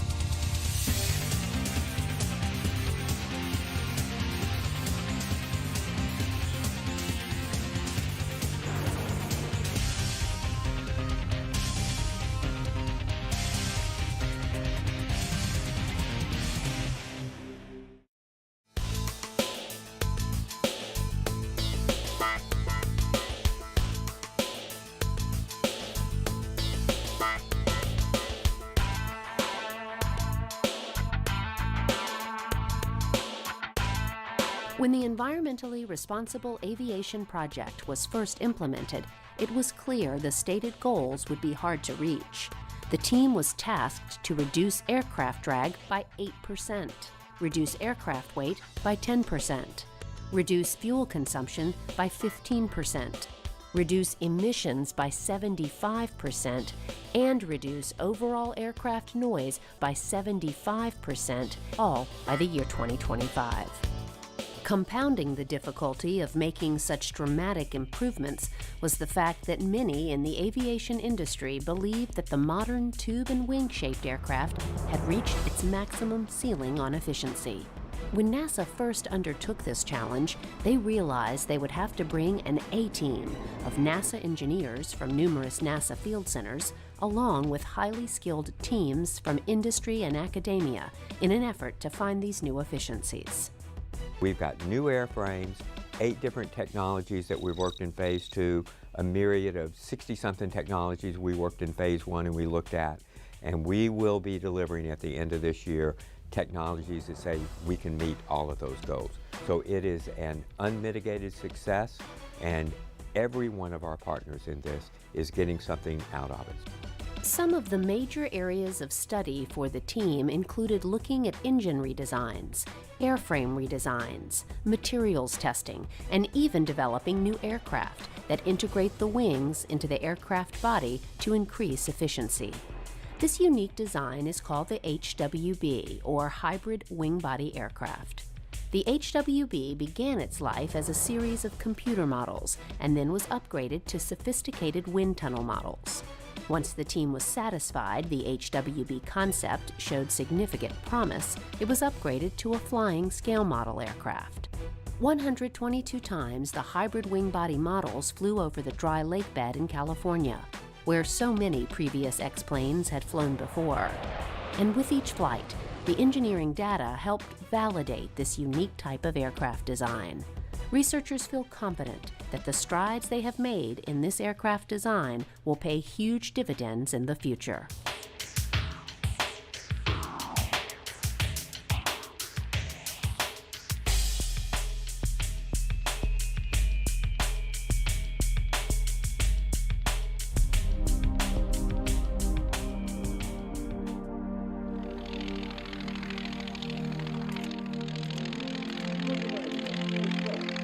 Just watching footage of early aircraft shows how far we've come in only 100 years. As an example, most early planes were made out of wood and canvas, but as planes became more powerful and efficient, materials began to change. Today, we're aware that most planes are made out of lightweight aluminum skins, but the industry is moving toward the use of composite materials now as well. In fact, the Boeing 787 was the first all-composite airplane ever produced, and it took its first commercial flight on October 6, 2011. Although this plane is state-of-the-art, NASA's ERA planners believe that they can improve the strength of composites while making them safer as well. The idea they're investigating is called Perseus, or Pultruded Rod-Stitched Efficient Unitized Structure. Early testing began with small pieces called coupons. They were developed to a point where researchers believed they could be tested on a larger scale. NASA's team built larger test sections and eventually brought them to this lab for stress testing. With this test, designed to bring the article to failure mode, the team applied pressure until the piece snapped. The data was used to further validate Perseus, and now the team has decided to build and break a nearly full-scale piece of Perseus material. NASA and Boeing have been working together for quite a few years developing lightweight structure for commercial transport aircraft. What we're seeing today is the final piece of a project called Damage Arresting Composites, where we're trying to develop a new structural concept that will be applicable to lightweight structures for commercial airplanes. And what you see here is a 30-foot-long test article that we'll be testing at the NASA Langley Research Center by applying the kinds of loading that it would feel if it were in a real airplane. But with a piece this large, a major hurdle lay in front of them: how to get the piece from California to Virginia for testing. Traditional methods like trucking and train travel would not work due to bridges, overpasses, and some road weight restrictions. The solution was to fly it across country. But no ordinary aircraft would do. Ultimately, the team enlisted the service of NASA Johnson's Super Guppy aircraft for transport across country. This Cold War era aircraft was specially designed with a hinged front-loading system that could just barely accommodate NASA's cargo. It was not lost on team members that this old and slow beast of an aircraft was transporting a test article that will undoubtedly be used in many aircraft of the future.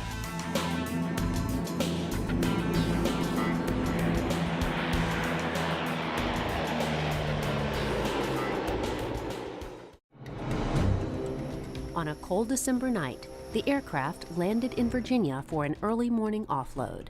Here is Dr. Faye Collier to explain what is next for this test.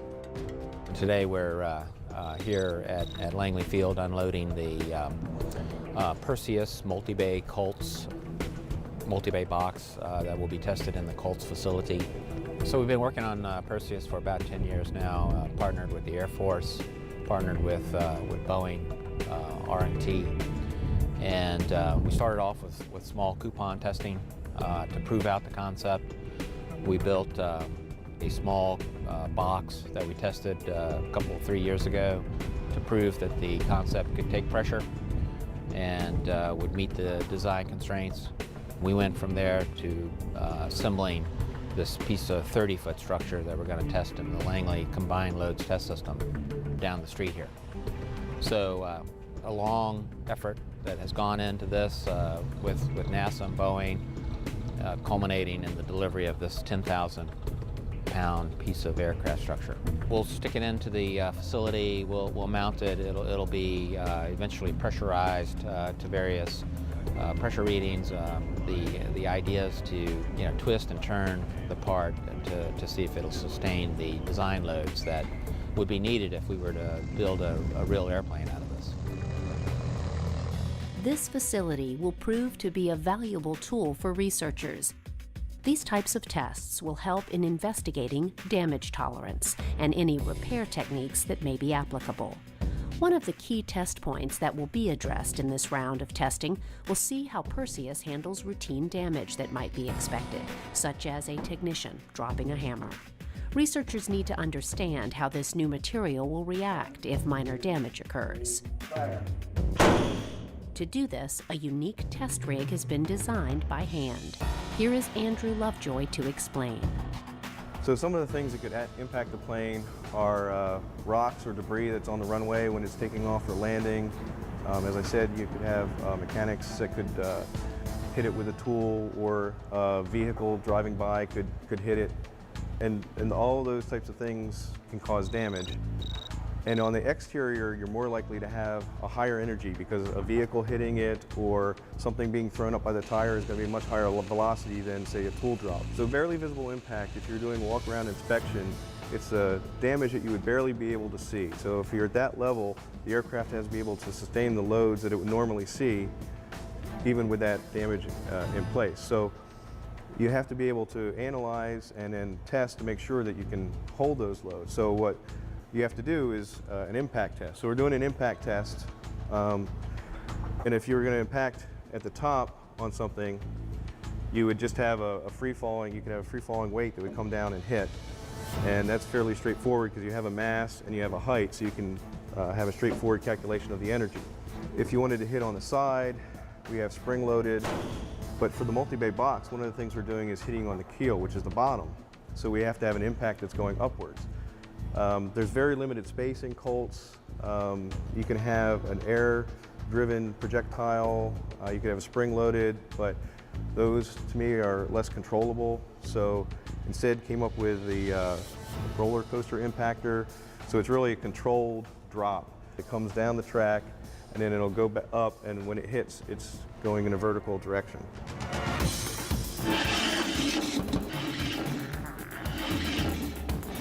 So in order to impact on the keel, we needed the impact weight to go up, and we didn't have any device to be able to do that. So from scratch, we designed and built the roller coaster impactor. The second main part is the track itself. The track itself is to control it and make it go where we want it to go. When it's rolling down, gravity's keeping it on the track. When it starts to go vertical, it wants to flop. So there's actually two pieces of track that will encapsulate this right before impact to guarantee that we're getting that vertical impact on the bottom of the keel. Numerous tests were performed in the Colts facility to check the box's ability to meet what engineers call the design limit load and the design ultimate load. In aerospace engineering, the term design limit load refers to the maximum load factor authorized in flight. It is extremely unlikely that an aircraft will ever reach this limit during its lifetime. The design ultimate load goes beyond that and is the amount of load applied which will make the component fail. In this case, the ultimate load factor is 1.5 times more than the limit load. With testing and data acquisition complete, researchers found the Perseus box performed beautifully under extremely stressful conditions. It actually performed above the expected design ultimate load factor, which means the box is even stronger than predicted. With that type of result, researchers feel there is an opportunity to lighten the box even more, potentially making future aircraft even more efficient. Although this stage of the testing is complete, the team has reams of data to look over and will continue working to make the aircraft of tomorrow stronger and more efficient than ever.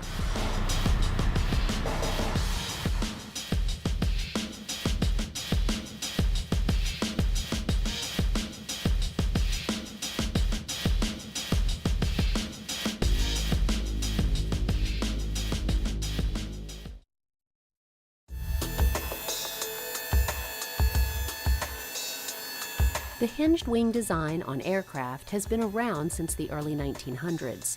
Currently, this design is state-of-the-art and almost magical in its operation, extending and retracting during takeoff and landing. But hinged flaps have drawbacks, such as high noise levels, and their design affects the flow over the wing, making them less efficient. NASA is currently working on improving specific aspects of wing design and has partnered with a small company out of Ann Arbor, Michigan called Flexus to combat these problems. Their innovative design has the potential to revolutionize flight by having the wings on aircraft act more like a bird's wing rather than the traditional flap system we have now. Here is Dr. Sridhar Kota, the inventor of the Flexus wing, to explain. So with the current flaps, once they're tucked in, you don't want to move those flaps because the flow will separate. So the aerospace community has known for a long time that if you have a seamless wing that can be morphed in flight to maximize the performance, then you can get significant fuel efficiency. And actually, Wright brothers did that for roll control. The idea to have aircraft wings morph is not a new idea. In fact, the Wright brothers' first designs used morphing wings to help with controlling flight.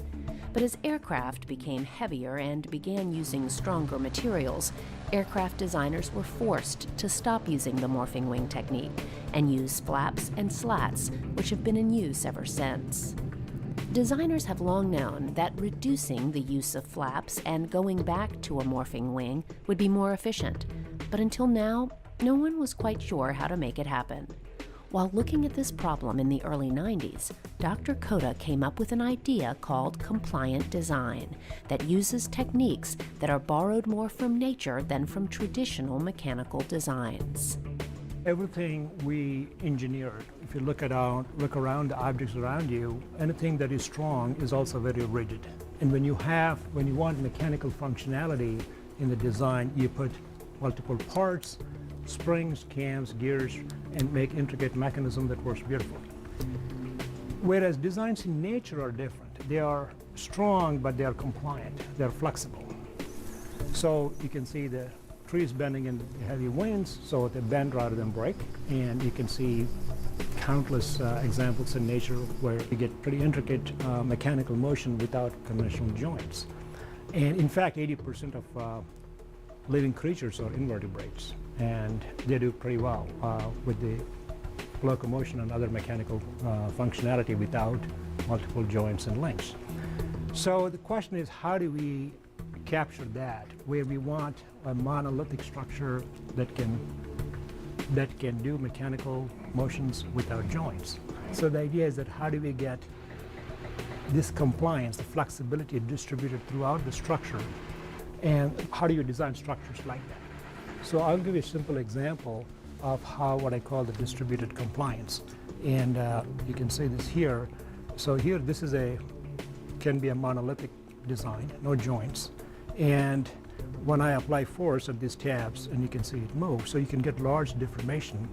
But the way it's designed is you have very small stress in the structure, which means every section of the material shares the functionality, shares the load, so the stresses are evenly distributed. That's how we have very small stress, very small strain, it works in a linear elastic strain region, so you get large deformation, and which means you can do this multiple times. You can do this millions of cycles and still not fail. Although the exact technique is still a trade secret, the Flexus team's design uses a proprietary algorithm in a way that minimizes the force it takes to morph the wing to a prescribed shape. This technique also has inherent mechanical advantages in that it is very stiff to external loads. Simply put, the design is incredibly strong, but does not need huge motors to morph the wing. To test this concept further, NASA's ERA team decided to place a Flexus wing on board an aircraft to test in flight. The team removed the traditional flaps from a Gulfstream aircraft and replaced them with a Flexus wing for the initial testing. Tom Rigney of NASA Armstrong explains.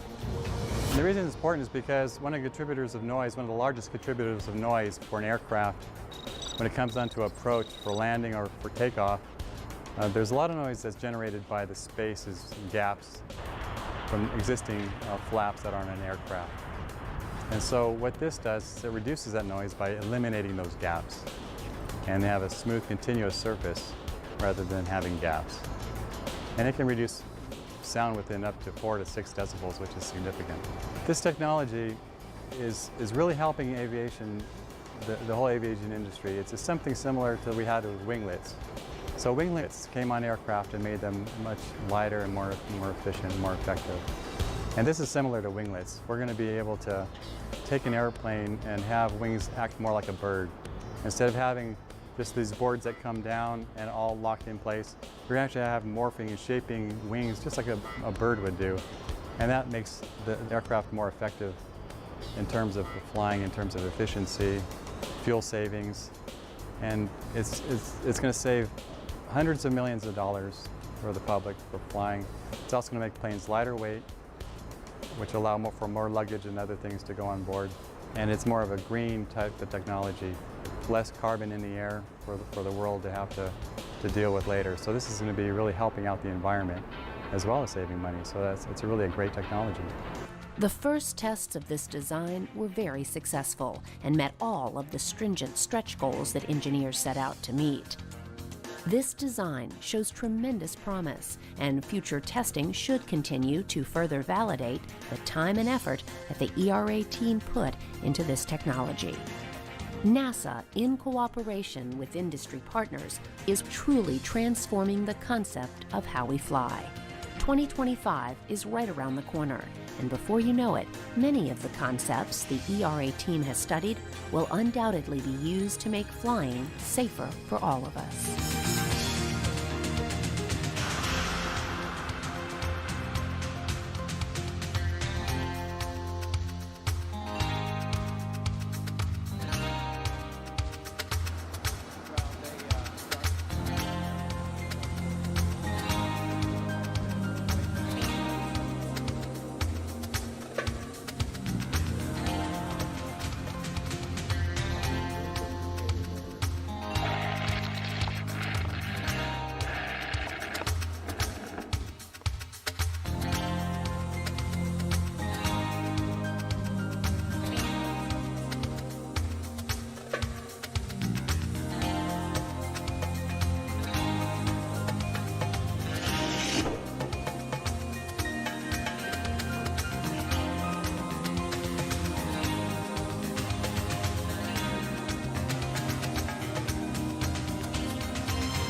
SCAN.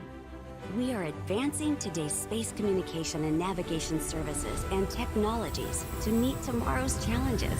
SCAN is committed to ensuring vital space communications through a network of complex ground stations and tracking data relay satellites. Together, these systems enable continuous communications and global coverage for space programs. Every space mission delivers terabytes of vital information for the process of scientific discovery. Our extensible and expandable communication and navigation infrastructure provides a resilient space framework that can meet the growing requirements of our users. We develop, operate, manage, and engineer pioneering solutions. Transformational technologies in satellite communications are underway. Cognitive systems will enable autonomous satellite networks, and optical communications will increase our ability to send and receive data to the vastness of space.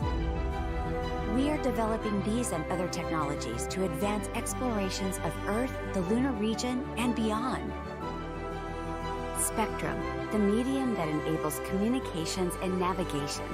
Through coordination, we ensure efficient use of this limited resource. We work with P&T partners to provide space missions accurate position and timing information. The most exciting part of this journey lies ahead, collaborating with commercial industry on major advancements in space communications. Our next generation of visionaries are creating a bright future, enabling Artemis lunar communications and a pathway to Mars. NASA Space Communications and Navigation. SCAN. Exploration enabled.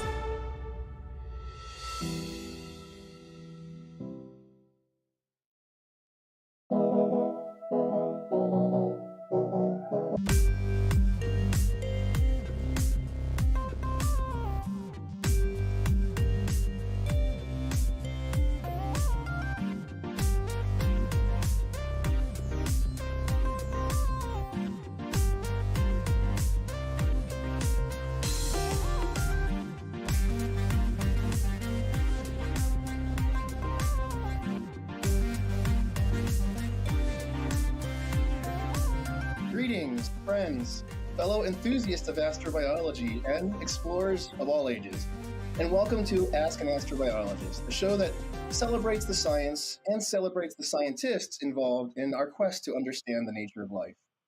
I'm your host, Dr. Graham Wow, and we're brought to you by the NASA Astrobiology Program and SaganNet.org. As always, we want to give a huge shout out to those out there who share about our show and interact with our guests and talk about astrobiology with us on Twitter and all the other places you can find us. This month, we want to highlight Garrett Campion for sharing on Twitter about today's episode, though later on in the show, we'll also talk about many of you who've been sharing and talking about technology and instruments in astrobiology.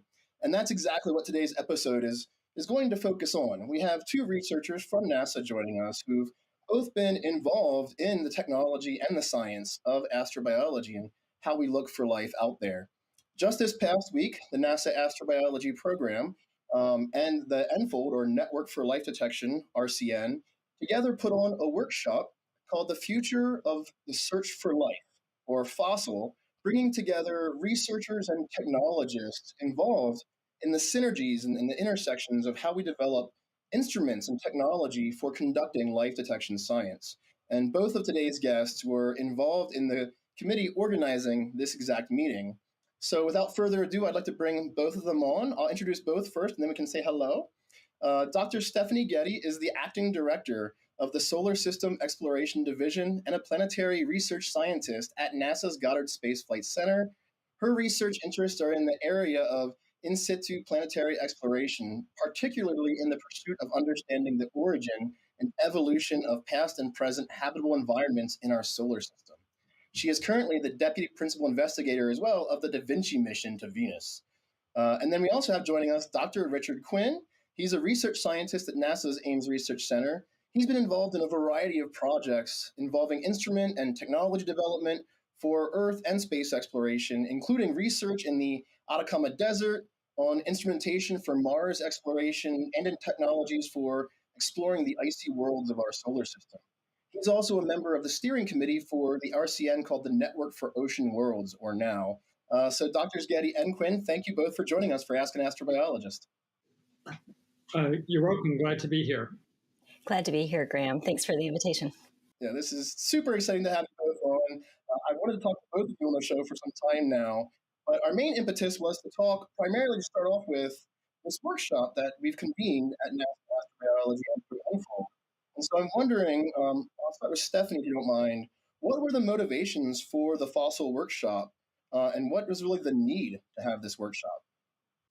Well, that is an appreciated question, and I hope that Richard gets a chance to respond to, because he's been so central to the organization of this workshop. But of course, life detection is one of those profound opportunities that we have now that we're learning more about habitable environments throughout our solar system and beyond, right? But this workshop really focuses on the concept of being able to go and visit a habitable environment, and how would we confidently detect life, and answer science questions about the development of life in some of these habitable environments beyond Earth, but in our solar system.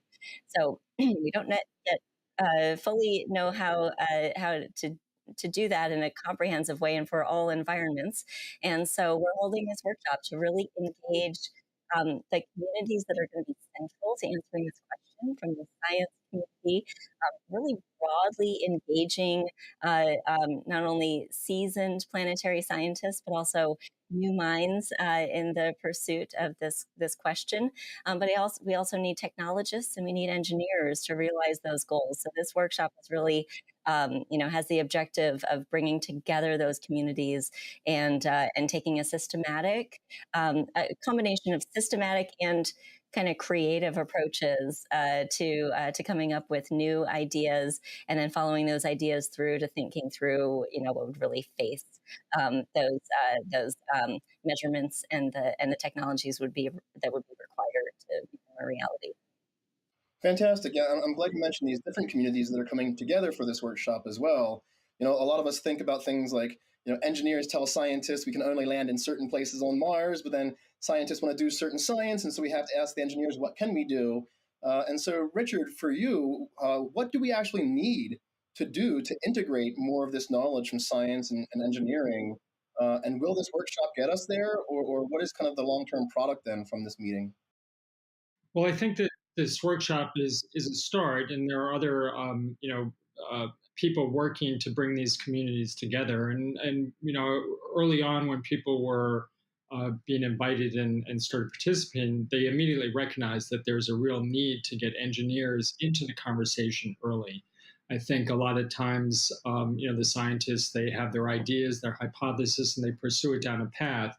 And it's quite a while before they actually come back to the reality of how do you actually implement this and getting that conversation going with engineers. So I think that this workshop is a really good forum for that, for bringing those two groups together. Wonderful. So I want to step back just a little bit with both of you to talk a little bit about the pathways of instrument development. So Stephanie, what instruments have you personally been involved with, for one thing? But then also, what is it like to be a scientist working with these technologies that we send to other worlds, and then we have years of data collection, bringing that information back to us and studying it? There are so many questions in that question, Graham, but I will try to answer them. So I'll run through the list, I guess. I've watched several instruments get built during my career at NASA. They've primarily been in situ analytical instruments, typically with mass spectrometry involved. I watched the sample analysis at Mars instrument suite get built and delivered to Mars Science Laboratory, and now it's nearing 10 years of incredible operations at Gale Crater on Mars. Watched the neutral gas and ion mass spectrometer NGIMS get developed from the MAVEN mission, which is still orbiting around Mars, making discoveries there. Ion and neutral mass spectrometer for LADI, which was an orbiter around the moon. And then, I was really in the room for a lot of the development of the Mars Organic Molecule Analyzer, MOMA, mass spectrometer, which was delivered to the Mars rover. And now I have the real privilege to work in the same groups that are, and with the same groups that are developing DRAMS, the Dragonfly mass spectrometer for the Titan Moon mission, Dragonfly. And you mentioned I'm Deputy PI, one of the 2 Deputy PIs for Da Vinci mission to Venus, and we'll be flying the Venus mass spectrometer on that probe through the atmosphere to the near surface of Venus.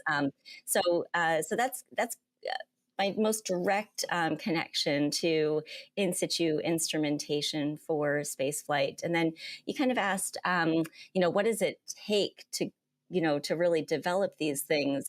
I think of it as like kind of a series of questions. I promise I will not describe all the technology readiness levels right now, which there are 9 of them. They're called TRLs, but I'm not going to talk about them. But you can think about a series of questions like, you have a science question. What measurement or piece of measurement do you want to make to answer that science question? How do you do that with a particular instrument or a particular technique? Does that technique work in the lab? Does that thing measure the other thing you're trying to measure with sufficient performance? Can the thing fit on a spacecraft? And if not, you have to probably build a version of it that does to fit within volume and mass and power requirements of the mission. Then you ask, does the thing still work after you make it small enough to fit on a spacecraft? And then you have to test it under the environments that it will experience. So not only the environment of the eventual, mission for science operations, but also will it survive launch? And if it has to land, does it survive the landing conditions? So you really it's a process. It takes years, as you might imagine. But it's logical, and in a series of steps, you just ask these harder and harder questions of the thing you want to build. That's so awesome. And I do have to say, I'm a little jealous with all these instruments you mentioned that you've had involvement with. Being involved. I've been around them. Yeah, instruments going to the moon and Mars and Venus and all these different places. I mean, that's fantastic. And then Dragonfly coming up. That's so cool. And I love, that you shared with our audience this idea that there are some trade-offs too that come into instrument development and how we actually can answer the questions that we're sending these instruments out to do. And so, Richard, I'd like to come to you. You mentioned when we were first prepping for this episode to us that instrument development is a process of try and try again. And I wonder if you can kind of, go deeper on that, expound on that idea a little bit with what instruments you've been involved in and how is it a process of try and try again? Sure. I guess I can start at the beginning, which was quite a while ago. But when I first started in this business or in astrobiology, I was dispatched down to JPL's Micro Devices Lab. And I worked on the Mars Occident instrument, which was launched on a Russian mission. Unfortunately, it failed before reaching, it was common back then. But that really started a trajectory for technology development in different ways to interrogate environments. And I would say that it took 2 paths. The first path is the Mars Occident instrument then morphed into the Mars Occident experiment morphed into the Mars Occident instrument. And that was pursued and pushed towards implementation on ExoMars, which was initially on the payload, but then got descoped. But simultaneously, in another direction, the Mars Occident experiment was looking at solid regolith material. Parallel to interrogate the surface chemistry of Mars, we went on a path of developing the MECA wet chemistry experiment, which was eventually launched on the Phoenix mission. In the interim, I was involved in a number of different technologies that were developed. For instance, the first prototype of TIGA, which was the thermal evolved gas analyzer, which eventually was also included on the Phoenix mission. And the Mars Occident experiment, after getting descoped from ExoMars, it was sort of retooled, and finally that technology was implemented on the first astrobiology nanosatellite mission, looking at how do biological materials, how do organics, how are they changed in space environment, and how might we apply that science to what's happening on other planetary surfaces. Yeah, very cool. So it's seeing evolution, the progress of some of these things. They might not work sometimes, or we might lose them on launch, but we can still continue, the research forward, which I appreciate a lot. That reminds me a lot of the loss of Phobos Grunt many years ago, and the life disk that many of us had supported from the Planetary Society, going out to Phobos and back. I hope to see something similar in the near future. But you said something in the very beginning there, Richard, I'd like to come back to. You mentioned environmental context. And I know in talking to you previously that you've done field work before. You've gone to the Atacama and some other places. I wonder if you could connect to us some of the challenges, one, of doing field work, but then also how we make connections from the field to some of the missions you've been involved in. Well, that's a really interesting question. In terms of the Atacama Desert, I think about almost 20 years ago, I was down there with Rafael Navarro Gonzalez and a number of other researchers, and really published the first paper in Science. The Atacama Desert is a Mars analog, and it sort of set forth this whole, trajectory of research that was done down in that field. And I think that the challenges of doing field work and how do you apply it to your science and technology they're two different things. I think the technology implementation is a little more straightforward. You go down the Atacama Desert, the water dirt is very Mars-like. It's, physically it's very similar to Mars, minus atmosphere and things like that. But that allows you to do technology demonstration. More challenging is the science. And in particular, say for the Atacama Desert is vast, and most of it is not Mars-like. In fact, you always have to be considering from the science side, even where it seemingly seems to be like another planet. Really, how is it, and how is it, not? And I think that's really the challenge. I think that it can be a little deceptive. You think you get Mars analog field work, but in fact, when you dig down in the science, there are really fundamental differences that need to be understood. Otherwise, when you do get to your destination, you might be subject to misinterpretations or, not complete understanding. All right, and I really appreciate the NASA Astrobiology Graphic Histories, are artistic works where we explore some of the history of astrobiology at NASA. Peter Doran is quoted as saying that analog environments have life-threatening characteristics. That's what they share with other worlds. I always like to also remind people that they have life-supporting characteristics too, which is what makes them kind of habitable systems. And so, Stephanie, I wonder for you, in your role at Goddard, what does your team do to bring knowledge from field science into what we're actually using then to look for life or for understanding geology in other worlds? Yeah. Oh, I love this question because it really ties together. Field work is one element of how you really prepare to go to another destination and do investigations there. We have our GIFT team, Goddard Instrument Field Team, with members from Ames as well, who go out into a variety of environments that planetary analog environments, beyond Atacama, which is a canonical one and really a great one.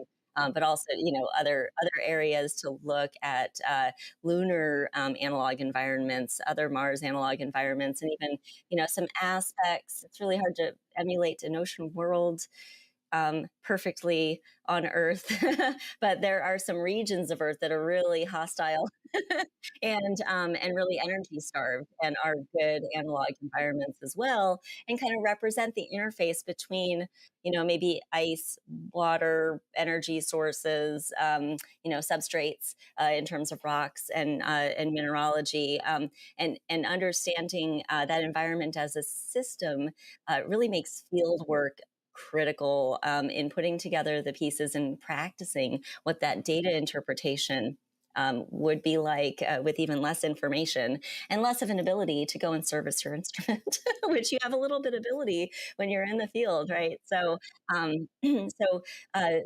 the teams that go out into the field, the ones at Goddard, particularly, who collaborate a lot with outside teams as well, they have the opportunity to bring back relevant samples to our laboratories at Goddard as well. We have chemistry and noble gas laboratories, lots of analytical capabilities at Goddard and with our partners to really help tease out all of the different aspects of what a sample is made out of, what the environment is telling you. Look at atmospheric phases, you can look at rock phases, you can look at the biology.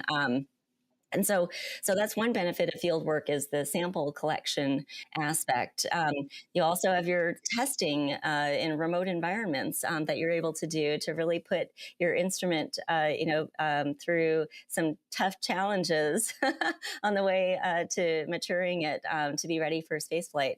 And then there's like the operational side. There are advantages to being out into the field and testing, operational sequences that really respond to the constraints that you have in planetary exploration on how much you can do in a particular mission, how quickly you can do each thing, and how investigations build upon each other. With analysis in between where you can to really get to the end goal of answering your big science questions. I want to mention one more thing. Our GIFT team has taken the opportunity to bring students into the field, students not only in traditional fields, but also in journalism programs and other programs to engage, really all of the diverse disciplines that you really need to not only accomplish the science, but communicate that science to a wider audience. It's a really exciting group to have at Goddard, and I'm privileged to work with them. Oh, that's so cool. I'm so glad you mentioned that. A lot of our viewers are high school students, undergraduate students, graduate students who are very interested in how they can become involved in things like field work and instrument development and working at NASA. And so it's great to have those connections for them to hear about. And I do want to come back to something you mentioned about bringing samples back when you're in the field and bringing them back to Goddard and other NASA centers, for instance. But one thing you mentioned there too was this idea, that we're trying to understand the characteristics of the environment and relate that to these other places. I get that question a lot in public talks when I'm speaking, especially to children. They, how is this like Mars? How is this like Europa? How is this like Venus? And they also ask like big questions. And so we wanted to ask a big question of our Twitter audience who follow along at NASA Astrobio on Twitter. And we asked them the question of, if we had an unlimited budget, which is always kind of a grand hand-waving thing, but if we had an unlimited budget with NASA, what scientific instrument would you develop to search for life beyond Earth? And we had so many really intriguing answers. Dr. Sean Goldman came on and mentioned the LaVoir telescope, which, we have this idea to build a very cool, large telescope that can look in UV, infrared, visible light and do some really cool things. Several other people mentioned large telescopes like Arecibo, or building large telescopes in space. We had people mention drilling through the ice on Europa and different kinds of drills. Dr. Paul E. Lane from Finland mentioned using a terahertz detector to explore biosignatures and watery plumes from Enceladus. Dr. Afshin Khan mentioned building a high-end instrument for looking at chirality and even for concentrating biomolecules or biosignatures, which I thought was pretty cool. We had several answers, like things like warp drive, and some higher-end stuff that's kind of out there. Maybe the funniest ones, though, we had one person mention that they would build a HAL 9000, which, that'd be interesting, like in 2001: A Space Odyssey. Let's just not lie to it. And then someone else, Chris Kolos, shared with us a picture from Pirates of the Caribbean at World's End, where the two captains are battling over who has the longest telescope, which I thought was kind of interesting for some of what we've done in the past in building really big telescopes. So for both of you, just a fun question. If you had an unlimited budget, what instrument would you want to build and send out there? Stephanie, how about you? Oh, so much of my life is like responding to the constraints that are put on me. This is a hard question to answer. Yeah, you're free in this case. I know. Whatever you think you could imagine would be awesome. I would launch all of the Solar System Exploration Division laboratories into space. Because they really complement each other. Look at mineralogy, petrology, the organic chemistry from various angles, prebiotic chemistry, what can be biological, what can you tell from the refractory components of the organic composition? What about the atmospheric chemistry? What about the noble gases? What can they tell you about the evolution of a particular planetary body, where it came from, what's happened to it? Ultimately, our goal, right, is to build mission upon mission, ask question upon question, to answer as many of these questions as possible, so that we know as much as possible and we're as confident as possible about the conclusions and interpretations that we're drawing from the data sets that we have, which are just by nature limited when you work in situ, the finite volume power. Absolutely. And there's so many cool mission concepts and things being developed out there. I would toss in a Uranus and Neptune missions as well, just for fun. Richard, how about you? Unlimited budget. What would you build? Well, if I had an unlimited budget, I might approach it a little differently. I think the ideas that we just heard coming in from the community are fantastic. And that's really the purpose of the workshop, to get new ideas. And there are different combinations of instruments, approaches that you could use for, searching for life. And they might vary depending on your target. If I had an unlimited budget, though, I honestly would probably take a core set of instruments. And really, we've been thinking about this for a long time. So we have some really solid approaches.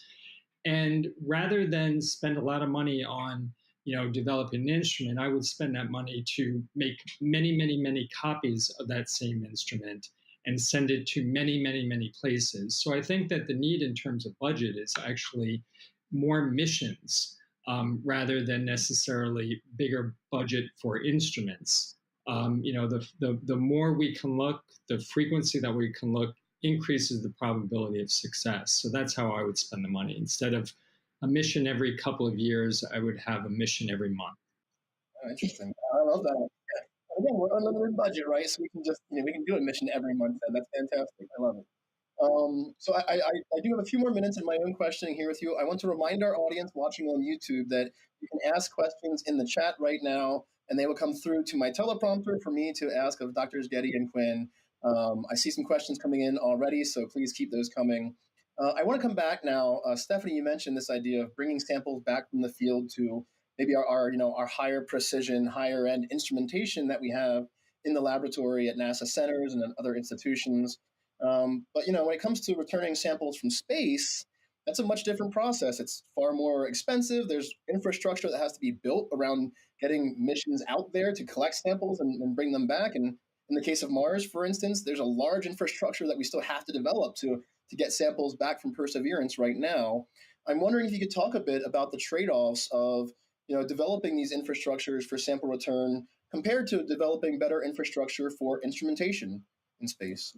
Yeah, I mean, the answer is both, please. Obviously, we can do so much with laboratory instruments that just can't be done in the institute. But at the same time, when you're exploring scientifically a new environment, I think the best approach is really an interplay between in situ missions and sample return missions where it's possible. I mean, there are some sample return missions that are kind of beyond near-term capabilities, obviously, just for proximity reasons. But even for return missions, I mean, without the in situ science, it can be really hard to convince yourself that you're going to the right location. I mean, that you're picking up the best sample for return to Earth. And as you know, there's a lot, as you mentioned, Graham, there's a lot riding on that return, right? So you want to know enough about the environment to be able to interpret the results like we were talking about before. And that can't be done without thinking about the science of the system. And so that really requires sustained questioning of what that system is and how it came to be and how it's different from other places we've seen before. And, Richard, you mentioned too, all planetary environments are not one thing.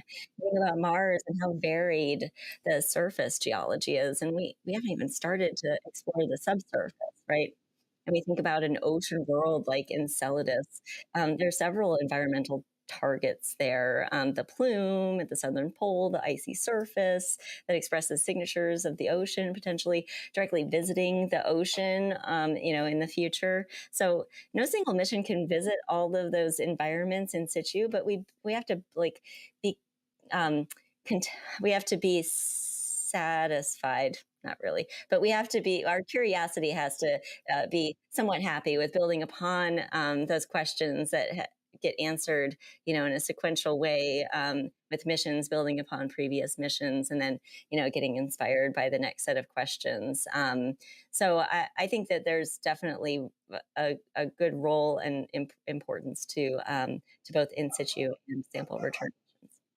And I love that so much. And I love this idea of missions building upon missions and kind of, expanding what we know. And what you said there too kind of reminds me of this importance of context in the environment and understanding where these samples come from. All three of us are part of the Center for Life Detection, headquartered at NASA Ames, which is one of the three main pieces of the Network for Life Detection, or NFOLD.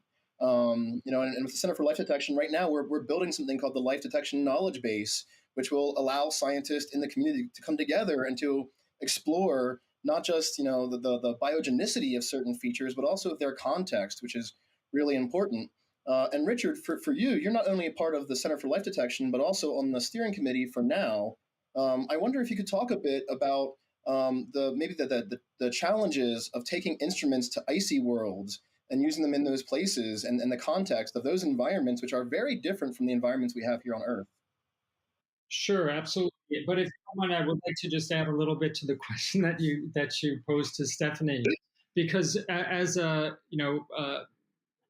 somebody who his career has been in situ exploration. Now, initially, sample return, I thought, well, it's expensive, it's unnecessary.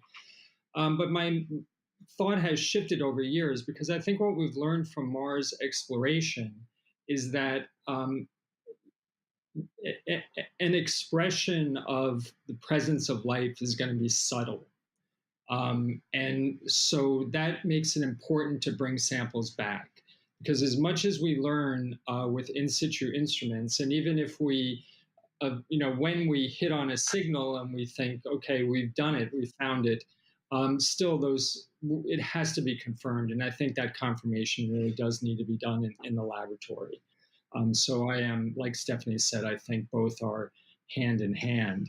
Now, the question about ocean worlds, and in recent years, I have pivoted, to looking farther out to those types of missions. And again, going into, environmental context, of course, the environments are radically different compared to how we would explore for Mars exploration, particularly a destination like the European surface, which was a focus of a potential mission in the future, where you have this incredible radiation environment that really alters and distorts, any feature or any artifact that you may expect to see relative to the presence of life.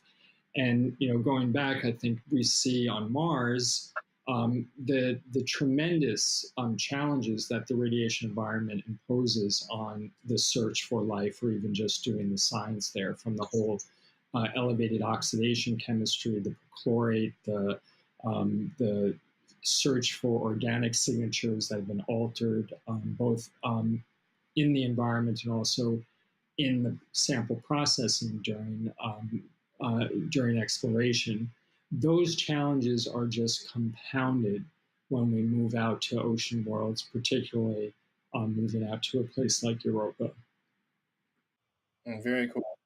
With Enceladus, for instance, we were with Cassini very lucky that we had the ion and neutral mass spectrometer on Cassini. We could actually fly through these plumes of water, and there might be plumes from Europa. It's not out of the question. There's actually some data that has suggested there could be European plumes as well. And so one instrument, for instance, being developed for Europa Clipper called SUDA could not just explore the dust and materials around Europa, but also potentially explore for plumes there. And so there's a bit of serendipity, too, that comes into this, right, with discovering plumes from an ocean world that we didn't expect. And who knows, if we go to Uranus or Neptune, what other weird things are happening on moons in our solar system that we have no idea about. So I wonder, for both of you, Before I open it up to the audience questions here, if we could just briefly talk about the future of instrument development and data analysis. What are the key things you think we should be prepared for or maybe be open to in the very near future? And Stephanie, I think I'll start with you. Not just serendipity, but also just some of the things you think are key things we should be prepared for. Yeah, I think go moving forward in situ analysis. I think what you touched on there, Graham, with being prepared for what the environment has to present to you, and being able to to adapt to uh, really what the sampling needs to look like to get the right sample into your instrumentation is a really important factor. I think that for as we become more sophisticated in the way that we explore certain environments, we have the opportunity to build from an approach where you learn what you can from a particular fraction that's accessible with with the instrumentation that you have, to trying to tease out the most information out of the samples that are accessible. So that means paying really close attention to how cleanly you're sampling, how carefully you're treating that sample as you're moving it between different elements of a payload, for example, taking great care not to alter that sample and confusing yourself what you're seeing at the end of the day, and then just really making the most of all that sample has to offer to you. I think I think there's an evolution in instrumentation, and I'm really excited to see the energy that we're hearing in this workshop and from the community, and really treating the hard problems about how to get the right sample and the right fidelity of sample into our instrumentation. Yeah, it's always the scientist, right? Samples. It reminds me of an Avatar character. She's like, did we get samples? We need to know the samples. We also need to know where they come from and how they've been treated. And I really appreciate that take. Richard, how about you? What do you think is the future for instrument development? Well, I agree 100% with what Stephanie just said. I think, a lot of times when we talk about instruments, you'll hear people say, well, my instrument has a sensitivity of parts per trillion, or, it can do this can do that. And really what they're talking about there is they're talking about the detector. So they're summing up their instrument in terms of the detector. But as Stephanie just pointed out, really the challenge is sample access, sample handling, and sample processing. Because if you have an instrument, particularly an in situ instrument that needs to ingest or it needs to take a sample to get a result, the form of that sample is really what drives your ability to make a proper analysis and proper interpretation of the data. So I agree 100%. The real challenge is to future exploration is the sample acquisition, sample processing. Very cool. I both of you so much right now, and I have so many more questions of my own, but I also have to be a good host and respect our audience and allow them to ask some questions too. And when one actually came to us through an email at info@segannet.org was from a person who I know named Bob Bruner. He's an 83-year-old man who works as a volunteer at our local museum here in Denver, the Denver Museum of Nature and Science. He's been developing this idea for some time of sharing with children and families the kinds of minerals we look for on Mars. But he wanted to know, since it's not his area of expertise, about spectrometers that we use in orbit. And I wonder if you could speak maybe to remote sensing from orbit, or even from telescopes from far away, compared to using instrumentation in situ. And that could be for either of you, honestly. Well, I mean, I'll take a stab here. I mean, that's a tough question, because I am really an in situ, where I want a sample, I want the instrument to touch it, interrogate it. I think that remote sensing is going to, in terms of light detection, eventually will be particularly relevant for exoplanets and looking at atmospheres and trying to understand, are these do they have atmospheres that are indicative of processes that might suggest the presence of life? I think that there's been a tremendous amount of work done, remotely in terms of Mars, just our ability to understand the whole planet. And really, when we landed there in 1976, we saw this landscape of just, red dust everywhere. And for a long time, people thought, well, that's the planet. But really, it was the remote sensing that really, before we even got back to the planet again, more than 20 years later, really gave us an in-depth understanding of the habitability, the potential for life. So understanding those mineral assemblages, the geology is really critical, and that's all achieved through remote sensing. Not all, but.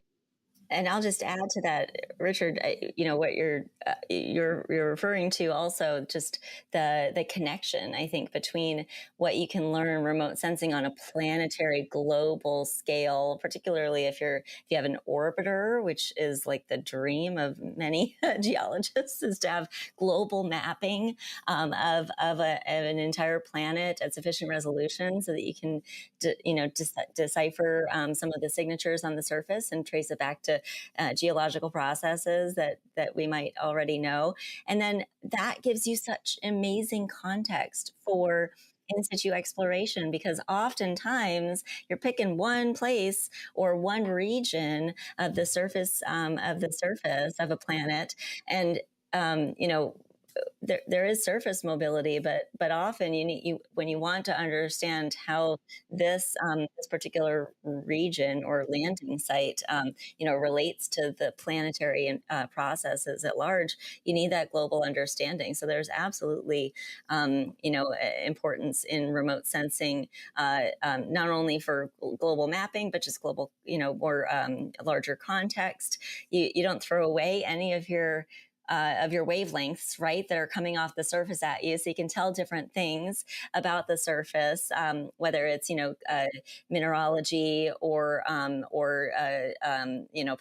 water, potentially hydrated mineral signatures. All these things can be, and I'm not an expert in this, so forgive me for those who are experts out there. But you can learn quite a lot within the resolution limitations, of course, but by remote sensing. We're not to talk too much about Da Vinci, but we have two elements to our mission. One will do a couple of flybys of the planet, and with some remote sensing capabilities, and look at the clouds, look at cloud dynamics, look at cloud chemistry, look at the night side of the planet, see if we can peer through the clouds in certain wavelengths and tell something about the rock types on the surface, and then connect that to our descent imagery as our probe goes through the clouds. I mean, the clouds are hard on Venus, and so remote sensing certainly provides context, but it's a complement to in situ investigation. I love that. And I love not just the scales of these different ways of looking, but also the complementation, complementary nature of these orbiters and landers and things like that. I know with Europa Clipper, for instance, at first, some of us thought we would get like little micro landers or little things that would drop off the spacecraft. That didn't happen in the end, unfortunately. I really wish it had. But maybe in the future, we'll see more of these complementary missions that have the orbiter, lander, maybe even rover, all as one package together. We do have one question that came in from Anouk Eraser. I apologize, Anouk, if that's not the correct pronunciation. Anouk has asked, what would you say is the main limitation for scientific instruments on Mars rovers? Is it power availability, size, the weight, robustness of instruments for space missions? And I guess, Stephanie, I'll start with you. What do you think are the main limitations for our scientific instruments? Mars. Well, so Mars in particular is hard. From the perspective that there's enough atmosphere to try to kill you on the way down, but not enough to really make it easy on you. Like Venus is easy because there's a huge amount of atmosphere and you need a tiny parachute for only part of your descent, right? But for Mars, the atmosphere is in this zone where you need huge parachutes, and you also need oftentimes some other mechanism to help you land safely. And so what that translates to is, of course, limitations on how much you can land in terms of mass and capability. And so I mean, obviously, to fit inside a rocket fairing, you have some limitations to your volume, and there's a trade-off in volume between how many different capabilities you can send and how big those capabilities are. And so you somehow just find this optimum for the particular opportunity that you have that fits within your fairing, that can be landed with safely onto the surface of the planet if that's your mission goal, and it has enough breadth to be able to to put your core discoveries into context in that environment. I don't know if that helps. It's very, very helpful. And actually, we have a second question from Anouk that I think I'm going to answer first. So Anouk says, I use Raman spectroscopy in my research. I'm a big fan. What are the limitations that stop us from putting a very sensitive Raman spectroscope on Mars and looking for organics? Anouk, we have a Raman spectroscope on Mars, and it can look for organics on Perseverance, the Sherlock instrument. I also use Raman spectroscopy in my graduate research, and super excited for Perseverance and for Sherlock. And so, Richard, maybe for you, what are the limitations we've had in getting some of these newer kind of instrumental approaches onto some of our rovers and our spacecraft? Well, I think you take something like Sherlock. We are putting new technologies and new approaches on these rovers. So I don't think it's an issue of the technologies, but I agree with Stephanie. Every mission has multiple objectives. And to achieve multiple objectives, you have to have multiple instruments types that need to share resources. And so particularly on a rover, you have all sorts of resource limitations. So I think that each time we go, the rovers get bigger and more capable. But still, I think that's a primary limitation. We tried to do a number of different things, and we need a number of different tools to do that. And so that spreads resources around. Very good. We have a question from John Rosenfeld, who now wants to switch to Titan. And John wants to know if there could be methane-based life. I imagine John's thinking of maybe metabolisms that rely on producing and probably more likely consuming methane, so methanotrophs perhaps. So John wants to know what kinds of scientific instruments you think we would need to detect these life forms that could be in a place like Titan, perhaps eating methane.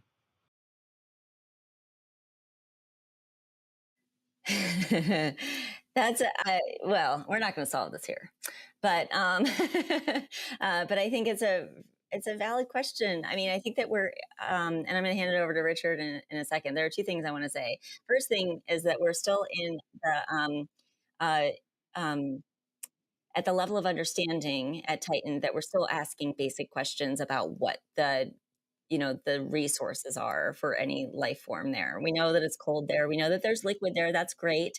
We know there's water ice there. That's also cool. And we know that there's a really rich atmosphere that is a laboratory for organic chemistry, which is really cool. And definitely prebiotically important, if not biologically active right now. But with Dragonfly, and I'm not on the Dragonfly mission, so forgive me if I get anything wrong. But with Dragonfly, we're going to ask those really foundational questions about what the current chemistry is, what the cycles are, how the surface expresses those different cycles, what variability there is across the surface. For those who don't know, Dragonfly is a quadcopter with aerial mobility that will land repeatedly in different regions of Saturn's moon Titan, and take in samples and analyze those samples and look at variability in the chemistry of the surface environment and atmosphere, near surface atmosphere of Titan through the course of that mission. So that's really exciting because it's like we're on the verge of understanding an incredible amount about Titan, where we can then kind of engage our best thinkers on the fundamentals of biology and start to ask questions about what a metabolism would look like, right? But I think, and let me say that Dragonfly, I mean, that instrument suite, the payload suite, is is capable of making really broad analytical measurements that can be interpreted and debated, probably, right, about what they mean. So that mission is a good example of where you can incorporate instrumentation. You can, include instrumentation in your payload that's capable of really broad scientific inquiry and prepared to discover new things. And that is one of the really, really exciting things. Very cool. And drones are so hot right now, but Dragonfly is going someplace super cold. The surface of Titan is very cold, perhaps too cold for metabolisms at the surface. And so Richard, if you can answer the question as well, but also I'd ask, what might we have to take to get into the subsurface of Titan as well? Well, the first part of the question, again, I agree with Stephanie completely. We can look back to Viking, and the first mission to Viking, it's going to be life detection. And 3 of their 4 primary instruments were all about trying to dig up a little bit of soil and trying to grow microbes in it. And so what did we miss in that mission? Well, we missed the opportunity to get some of the real fundamental understanding of the environment that we then did with follow-on missions. And we really changed our strategy, as Stephanie has already mentioned, step by step, building on your knowledge. Titan is an incredibly alien environment that we really don't know much about at all. And so the strategy that's being used, as Stephanie pointed out, is to really start out increasing our fundamental understanding of that environment. And from there, we can start developing hypotheses about the potential for life and how that might be investigated. Very cool. And so I want to switch gears here a little bit. Next question is kind of interesting. It's something near and dear to my heart, but I'll let you choose if you want to answer this. William Kramer on YouTube has asked, where we have experiments that can grab samples in situ, so grabbing up some regolith that might contain ET life. Is there a consideration of the bioethical consequences of potentially harming any life in the sample? And so I'll start, since I'm currently working on a collaboration with the artist Lucia Monghe. She and I are going to be growing ornamental plants in Martian regolith and Martian conditions, specifically on Martian time, with the extra 40 minutes of day length. However, we're also thinking about not just the impacts to the plants, but also the impacts to the humans, as well as the ethical consequences of putting other organisms into these conditions. And so this is kind of important for my own work in considering, how do we treat other life out there? So I wonder for either of you, in your own conversations, perhaps in the workshop, have anything around this kind of theme of bioethics come up at all? Well, so I would say that part of that is, falls within a broader discussion that we have all the time about forward contamination of another planet. And that has concerns that span from, ethical concerns to scientific concerns. So I would say that the community or planetary sciences, it is something that is thought about and is considered. And our approaches to exploration are, also take that into account in terms of planetary protection requirements, or, ability to, contaminate the planet and also to contaminate our own science. It's a very true. Actually, we have another question from Anouk again, who's asking some really good ones here. Anouk wants to know, with the possible contamination of Mars from human habitation, how might that affect our search for current or past life on Mars? I can answer that one, especially if you want to, because I've thought about this quite a bit, and so there's 2 parts there's it's sort of a continuum, right? There'll be the first discovery of life that'll happen sometime, hopefully in the very near future, but we could compare that to, say, the search for exoplanets. After the first exoplanet was discovered, that field exploded, trying to understand where they are, how many they are, what's their nature. I think with human exploration, the same thing is going to happen. It will increase the effort to search for life by orders of magnitude. So it's not a negative; it's actually a positive. And I would put it in comparison also to the research that people do here on Earth, right? We're constantly out in the field trying to understand the origin of life on Earth. And the presence of humans, well, no matter how much we pollute, we're still searching that answer, and we're still successful. I don't think that, the signs of life are vast and diverse, and I don't think we're going to be confusing, say, ancient fossil records on Mars with contemporary contamination that come from humans. So I see that the human exploration part of Mars really just expands our ability to understand the potential for life on Mars and its potential distribution. So I look really forward to it.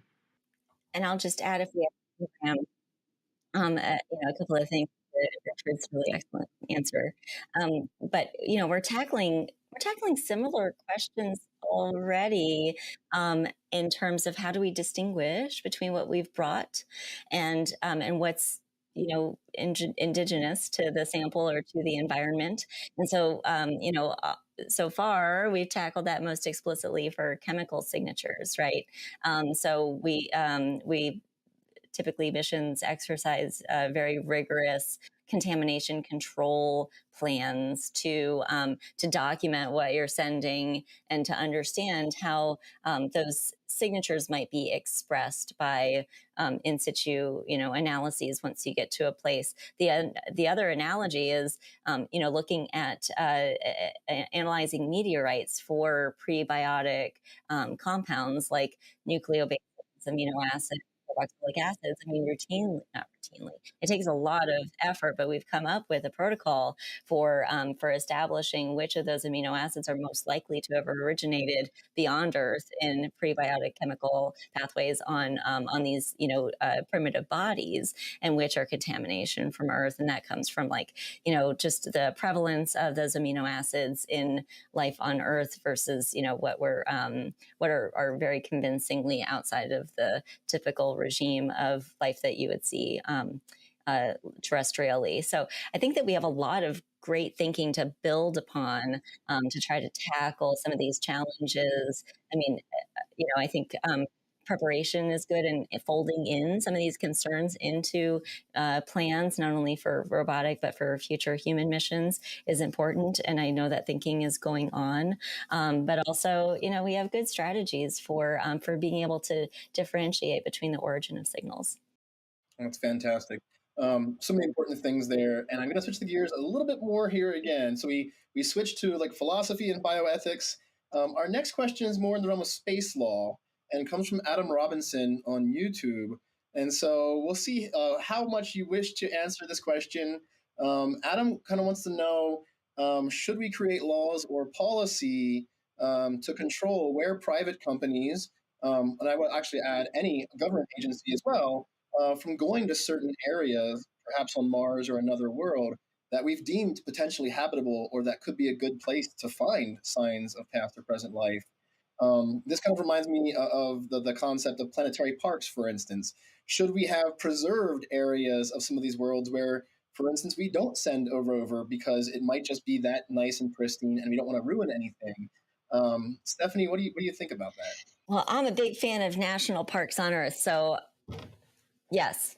No, I don't know that. It's obviously outside of my field, but I think that there are good examples of where people from different political, different countries have come together and come to agreements about how to rules of exploration and some common values that we have in exploring space, and I think the future is that there's a proliferation of entities that are capable of pushing exploration even further, and so I think we should acknowledge it and bring together all interested parties into those discussions. But I'm really out on a limb here. I love that answer. And I guess, so we actually are coming down to the top of the hour, and I'm going to be a little selfish here and ask you one more question that I think is kind of fun. So for myself, I was inspired at 5 years old to become a scientist by watching an 80s movie that had some rock and roll in it and talked about mathematics. And, through my life, I was inspired by things like Star Trek and Star Wars.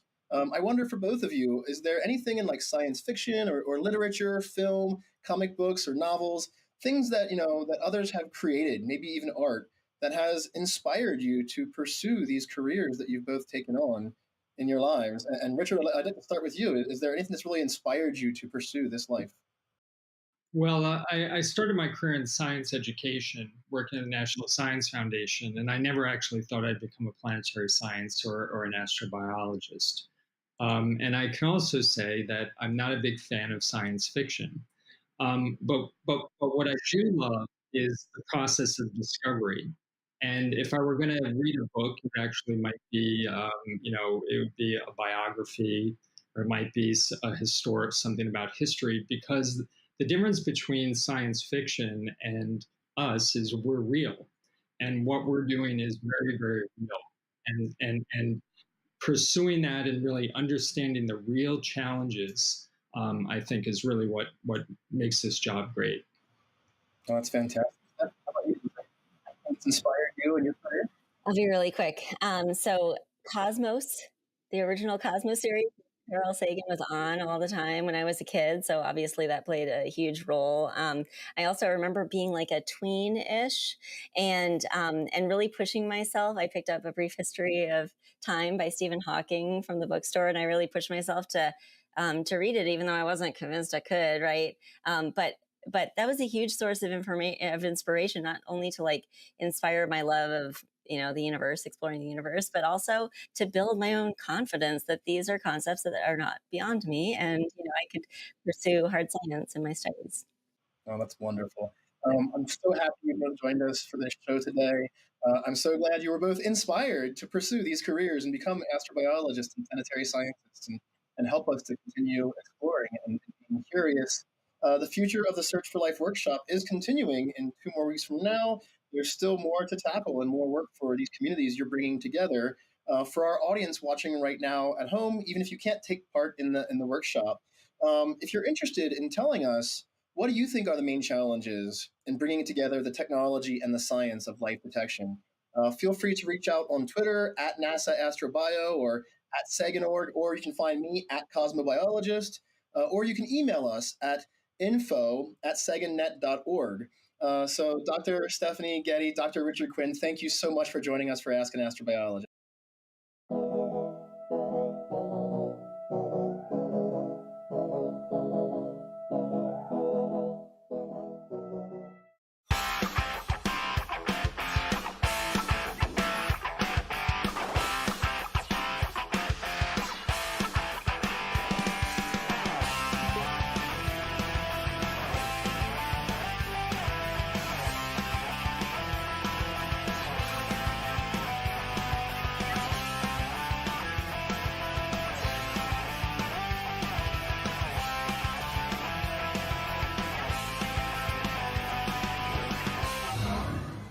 Welcome to NASA Edge. An inside and outside look at all things NASA. On today's show, we're going to be talking about nanotechnology, which is technology that's really small, or as I like to say, co-host-sized technology. Well, I think it's a little bit smaller than co-host. Maybe like the G.I. Joe with the Kung Fu grip, or maybe Ant-Man size small. All right, Ant-Man I'll buy, but it's probably even smaller than that, probably deeply embedded in wearables for Ant-Man. Well, in today's show, we're going to be looking